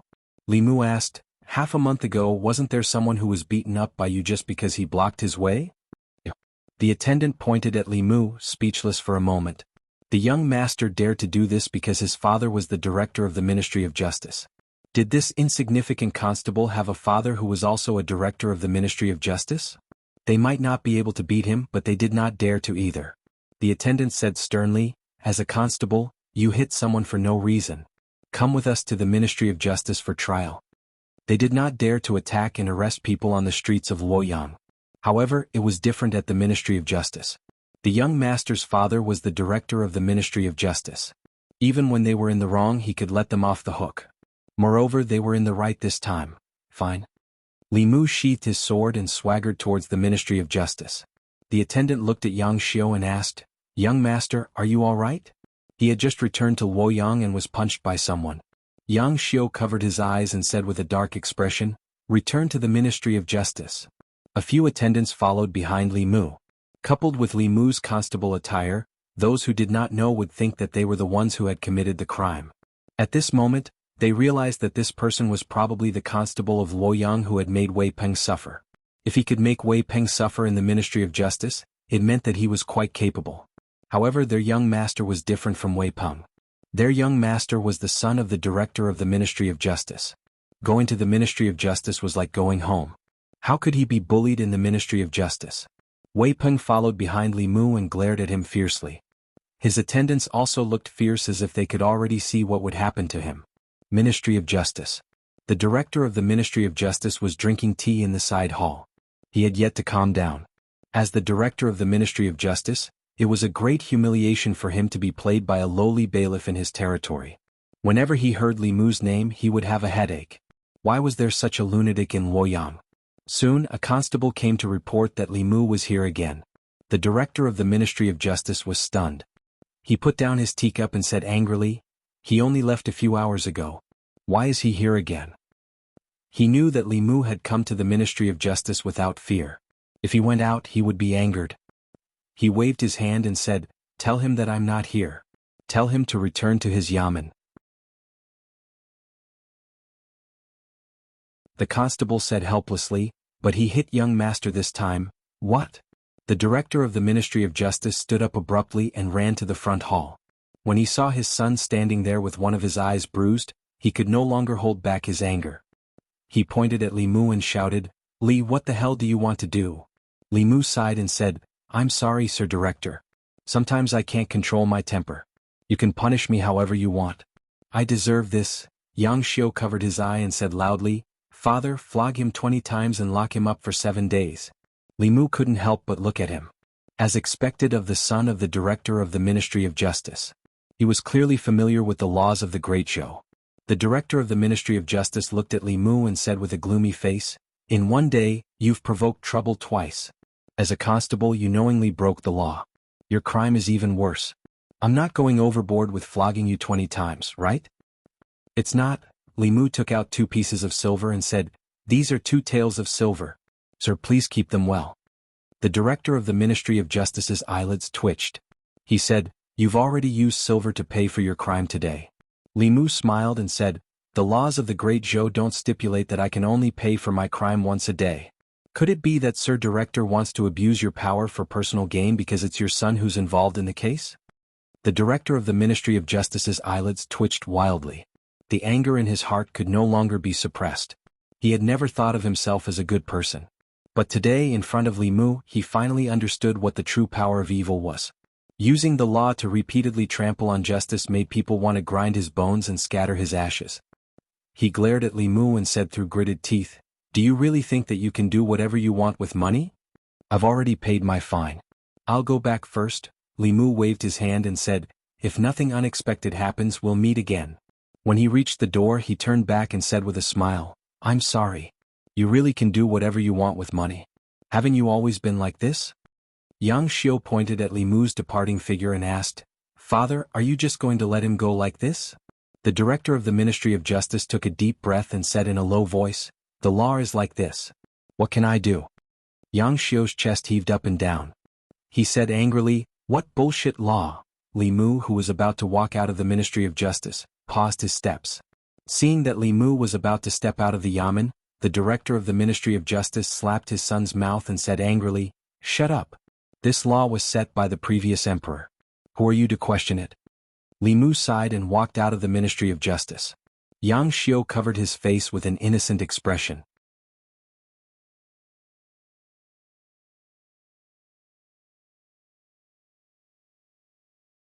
In the Xingdu Yamen, Zhang Chun sneezed. He picked up his teacup and took a sip. Looking at the cramped room, he sighed and said, "Why hasn't His Majesty delivered the house that he promised?"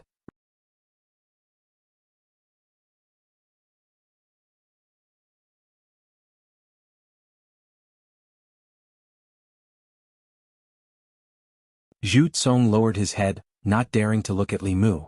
He said, "Just strolling around." Li Mu frowned and said, "Why don't you look at me when you speak? Are you looking down on me?" Zhu Tsong immediately raised his head and said with a sad face, "Arrestor Li, it was all my fault. I was blind. I shouldn't have ridden on the street and provoked the imperial court. I won't do it again. Please forgive me." Li Mu looked at Zhu Tsong, stunned for a moment. If Zhu Tsong was as arrogant and despotic as before, beating him up would not be a big deal. But he suddenly turned over a new leaf and admitted his mistake. If Li Mu beat him up again, he would be in the wrong. A prodigal who turned over a new leaf was more precious than gold. If he could really repent in the future, he would be spared a beating today. Li Mu waved his hand and said, "Behave yourself in the future. Let's go." "Thank you, Arrestor Li." Zhu Tsong did not hesitate and quickly left. Li Mu sighed regretfully and continued to search for his next target. Suddenly, the sound of hurried horse hooves came from behind. Li Mu looked ahead and saw a young master riding on a horse. He crossed the road, causing the people to run away in panic. Riding on horses on the streets of Luoyang was common, but it was not so common. This was the second time Li Mu had seen it. He was about to chase after the young master when he felt something on his leg. He looked down and saw Wang Mu hugging his leg tightly. Li Mu asked, "What are you doing?" Wang Mu said bitterly, "Boss, we can't go. We can't afford to offend this person." Given Wang Mu's eyesight after following Li Mu for the past few days, he should already know who they could afford to offend and who they could not.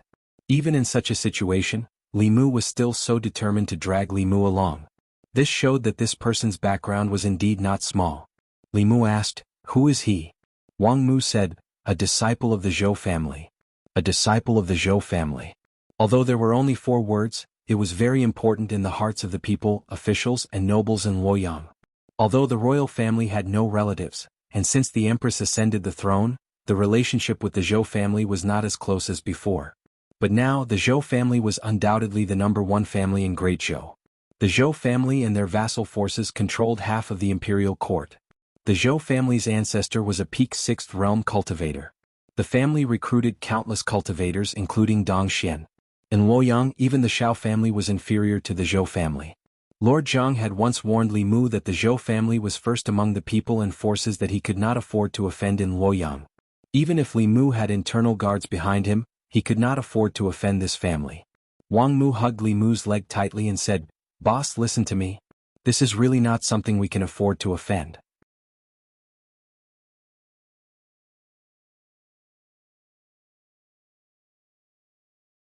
The director of the Ministry of Justice looked at the furious director of the Ministry of Rights, the minister-counselor of the Ministry of Revenue, the minister of Taichung Temple, and a few other officials.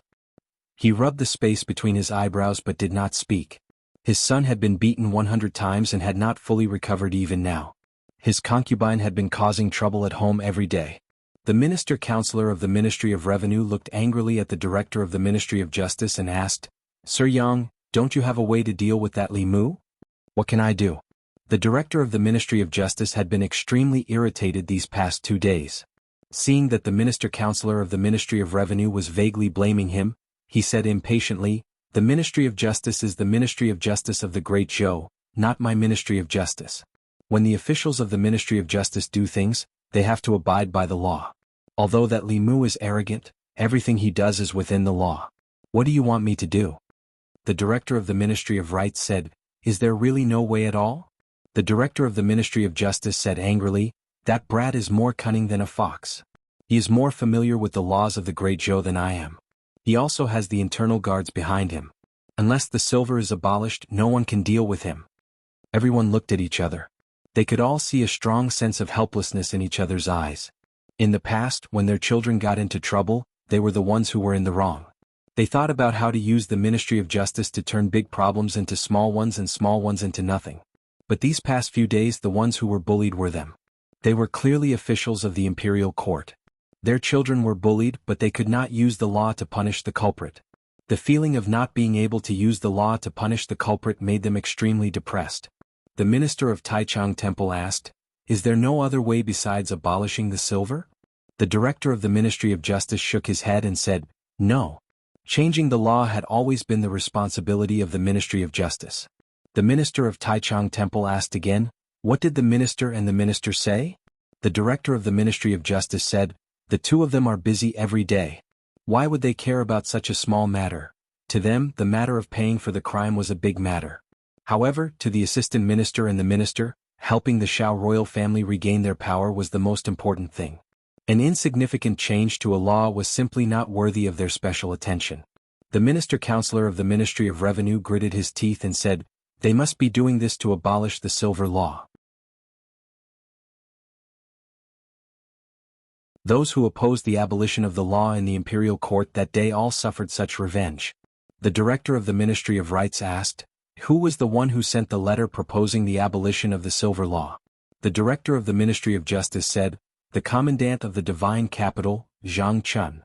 The minister-counselor of the Ministry of Revenue suddenly slammed the table and said angrily, "That damn Zhang Chun. He actually set up such a trap for us. I will never forgive him."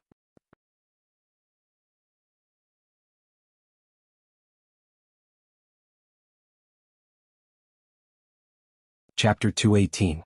At the censorate. Lawless? This is lawless. Is no one going to do anything about such an evil official in the divine capital? Imperial censors, are you going to watch the divine capital be turned into a mess by this person? The officials whose families' juniors had been bullied gathered at the entrance of the censorate to block the entrance of the censorate. The censorate's door was shut tight and did not let them in. After shouting at the door for a while, and censorate poked his head out of the wall and said to them, "Dear censorates, this is the Ministry of Justice's matter. You should go to the Ministry of Justice's yamen." An official said angrily, "The Ministry of Justice told us to look for you, but you're looking for the Ministry of Justice. Who should we look for?" The censorate said, "I'm sorry. The censorate is only in charge of monitoring matters. You should report this to the Ministry of Justice." The official gritted his teeth and said, "Is the censorate not going to report such an evil official?" The censorate on the wall said regretfully, "This person's actions did not violate any law. It's not within the scope of the censorate's impeachment." Then he jumped off the wall and looked at his colleagues in the courtyard. He smiled and said, "I wonder who thought of this idea. It's amazing," one of the censorates mocked. "Now you want us to impeach him." Back in the imperial court, I wonder who was the one who strongly opposed the abolition of the scapegoat silver. Now that it's their turn, why did they change their attitude? Another censorate smiled and said, "This is called shooting yourself in the foot. This Commandant Zhang can even think of such an idea. He's a genius." Many officials in the censorate disliked the scapegoat silver law. Every once in a while, the imperial court would discuss the abolition of the scapegoat silver. However, due to the protection of the officials outside, the censorate's suggestion was rejected time and time again. In the end, the officials did not care who made the suggestion. The result was the same anyway. This time, many people did not know who submitted the scapegoat silver. However, after the incident in the divine capital, Wei Zhangquan's name was known by everyone. To be able to come up with a method of using violence to curb violence, using evil to curb evil, and making some people who defended the silver law of substitution suffer the consequences of their own actions. Anyone who heard this would have to say that they were impressed. In the current imperial court, there weren't many good officials who were dedicated to the people, dared to fight against evil forces and didn't adhere to the rules. I'm not. I didn't. Don't speak nonsense. Inside the divine capital yamen, Zhang Chun's face was filled with shock. He shouted, "What does this have to do with me?" Deputy Constable Sun said with a smile, "Sir, you don't have to hide it anymore. Who doesn't know that you were the one who sent the letter proposing the abolition of the substitute silver? You were also the one who instigated Constable Li's actions." Zhang Chun opened his mouth and was speechless for a moment. He was the one who handed the memorial to Li Mu, and Li Mu was his subordinate. It was reasonable for others to have such a guess. But the problem was that he had only handed over the letter to buy a big house for his wife and daughter. He did not instruct Li Mu to do those things. In the end, not only did he not get the house, but he also became a scapegoat. This was purely a case of yellow mud falling into one's crotch. He couldn't explain it even if he wanted to. When he thought about how he had unknowingly offended so many officials and dignitaries, Zhang Chun was furious. He said angrily, Go and find Li Mu for me. After a while, Li Mu came to the back of the yamen. Zhang Chun gritted his teeth and said, "Look at what you've done." Li Mu was worried about not being able to find the target. He came back to his senses and asked, "What's the matter?" Zhang Chun said angrily, "You're still playing dumb with me. They all think that I'm the one who instigated you to do this." What? Li Mu was shocked. He had worked hard to find the target and repeatedly used violence. He didn't hesitate to destroy the perfect image in Xiao Bai's mind. All this was to establish an image in the eyes of the people as a constable who didn't fear the strong and dared to fight against evil forces for the sake of the people's well-being. In this matter he was definitely the number one person. When this matter was settled, all of the people's psychokinesis would be targeted at him. He was the one who did all the dirty work. Lord Zhang was just drinking tea in the yamen and took away the fruits of his labor. He was demoted from the number one person to the number two person. Was there any justice in this world? He stole the fruits of Li Mu's victory without much effort and gained the love and respect of the people. How could he be blamed for it? Zhang Chun was stunned when he saw the change in his expression. He asked, "You're still not willing to let me take the blame for you?" Li Mu said indignantly, "I worked hard to go against those officials and took the risk of being beaten and imprisoned in order to obtain psychokinesis from the people. Lord Zhang obtained all of this just by drinking tea in the yamen. You're still not willing?" The two of them looked at each other and saw the indignation in each other's eyes. Li Mu didn't expect that he would suffer retribution so soon after stealing Lord Zhang's psychokinesis. Zhang Chun also didn't expect that he would offend so many officials in Luoyang just because he wanted to move to another residence. He had to bear a burden that his life couldn't bear. Li Mu sighed in the end. He was just a small constable. Even if he wanted to take the blame, he didn't have the right to do so. Zhang Chun also sighed. He didn't want to offend people or cause trouble, but the people he offended this time were more than the people he had offended in his 10 years as an official. In the Ministry of Justice, the Minister-Counselor of the Ministry of Revenue, the Minister of the Ministry of Rights, the Minister of the Ministry of Justice, the Minister of the Taichung Temple, and the others also sighed. The Minister-Counselor of the Ministry of Revenue said unwillingly, "Is there really no other way?" The Minister of the Ministry of Justice said, "There's no other way except to amend the law and abolish the Silver of Guilt." In the past, the Silver of Guilt Act was their umbrella of protection. Now the Silver of Guilt Act was their death warrant. With Li Mu's arrogance, if this law wasn't abolished, their families' juniors wouldn't be able to leave their homes in the future. If they were caught by Li Mu outside, they would inevitably be beaten up. Unless they could hire a fourth realm cultivator to guard them at all times, but the price they had to pay was too great. How could they afford to hire a middle realm cultivator? Li Mu and Zhang Chun's goal was clear. If the Silver of Guilt Act wasn't abolished, his actions wouldn't stop. The Minister-Counselor of the Ministry of Revenue suddenly said, "Can you add a restriction to this law? For example, if you want to use the Silver of Guilt Act, you must be an official." The Minister of the Ministry of Justice shook his head and said, "That's impossible. This will destroy the foundation of the people's hearts in great show. Her Majesty won't agree and most of the court officials won't agree either." Although the old party and the new party argued endlessly in the court, there were only disagreements over the succession of imperial power. Neither the new party nor the old party wanted to completely destroy the foundation of the people's hearts in Great Zhou. No one was willing to take over a Great Zhou whose foundation was destroyed. Of course, Her Majesty the Empress wouldn't agree to such a ridiculous thing for the sake of the people's hearts. Abandoning the idea of restricting the Silver of Guilt Act, the Minister-Counselor of the Ministry of Revenue thought of his son who was still lying in bed at home and sighed. He raised his head to look at everyone and asked tentatively, "Why don't we abolish it?" The Minister of the Ministry of Rights thought for a moment and nodded. "I agree. This can't go on." The Minister of the Taichung Temple thought of his precious grandson's bruised eyes. After thinking for a moment, he also sighed and said, "In any case, this law is useless to us. If we don't abolish it, it will only become something that Li Mu can rely on. It's extremely disadvantageous for us."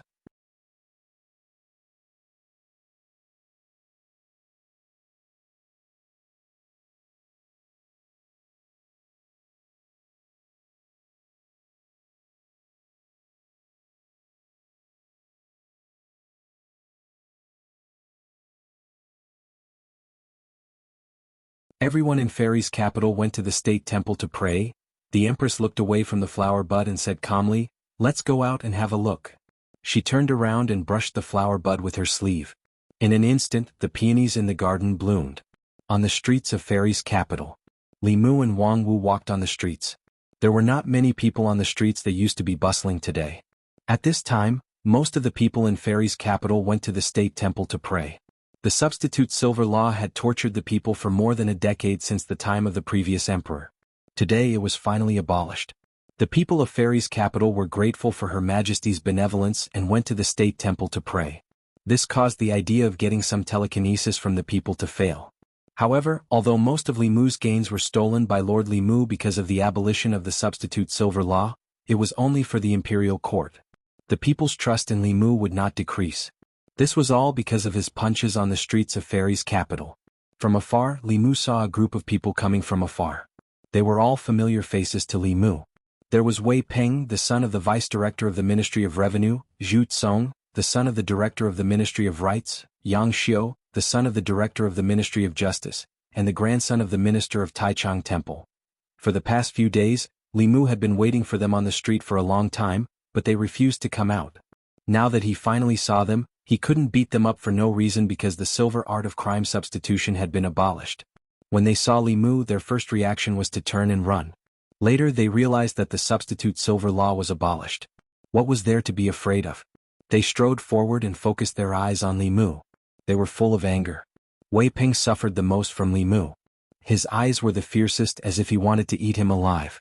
Even though the bailiffs from the Ministry of Justice didn't hit him hard, he was still bedridden at home for nearly half a month. During this period, there wasn't a moment when he didn't think about taking revenge on Li Mu and washing away the humiliation he suffered that day. Li Mu glanced at him and said angrily, "What are you looking at?" Wei Peng smiled coldly and said, "What's wrong with looking at you?" Li Mu could not do anything to him.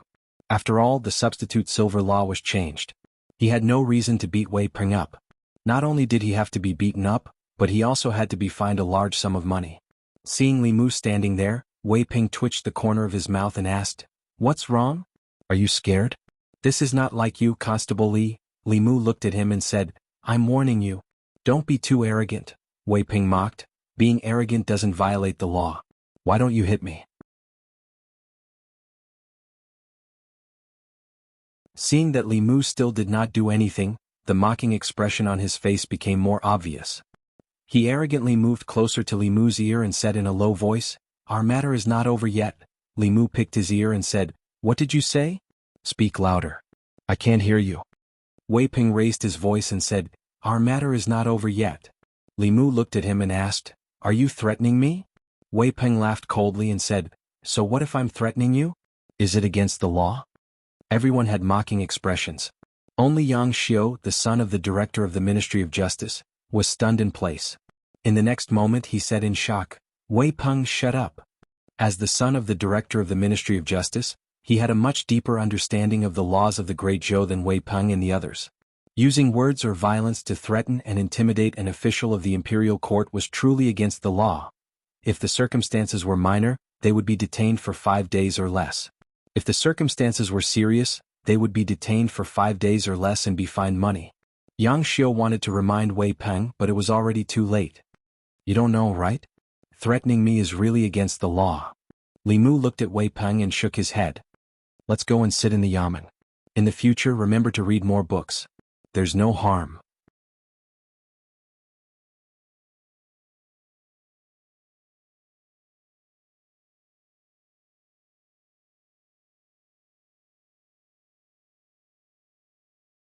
Now, Li Mu could no longer see much indifference and numbness on their faces.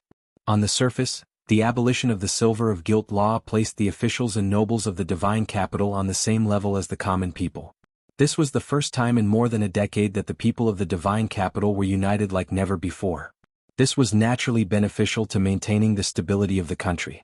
It was also beneficial to Li Mu. Although he was not well known in Fairy's capital, there were still many people who could recognize him when he walked on the streets. As Li Mu walked, a steady stream of psyche power gathered on his body. If he did a few more good deeds that pleased the people, their trust in him would gradually turn into love and respect.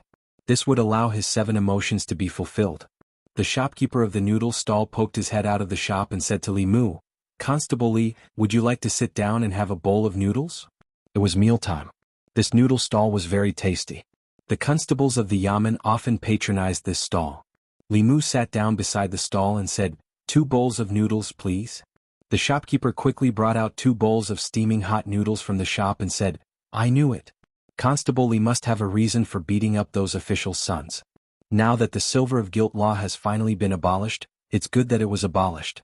In the past, the law didn't even treat us common people as humans. Your arrival in Fairy's capital is truly a blessing for the people. Everyone is very grateful to you." Li Mu put down his chopsticks and said with a smile, "The person you should really be grateful to is Her Majesty. If it wasn't for Her Majesty, the silver of guilt law wouldn't have been abolished." Li Mu knew very well why the officials of the Ministry of Rights and the Ministry of Justice could tolerate him repeatedly jumping around in front of them. It was because he had the internal guards behind him. Furthermore, the internal guard's protection of Li Mu was ordered by the current empress. Up until now he had not even met the empress. He also didn't know when he would truly be able to ride on her coattails. Compared to the empress, the temptation of a 28-year-old 7th realm powerhouse was even greater for Li Mu. The successive emperors of the Great Zhou had a different cultivation shortcut from any other cultivator.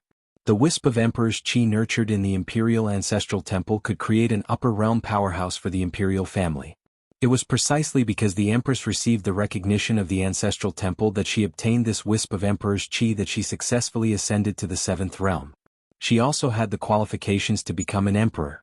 Li Mu, who was eating noodles beside the noodle stall, didn't see the 3 figures standing behind him. It wasn't just him. None of the passers-by on the street saw them.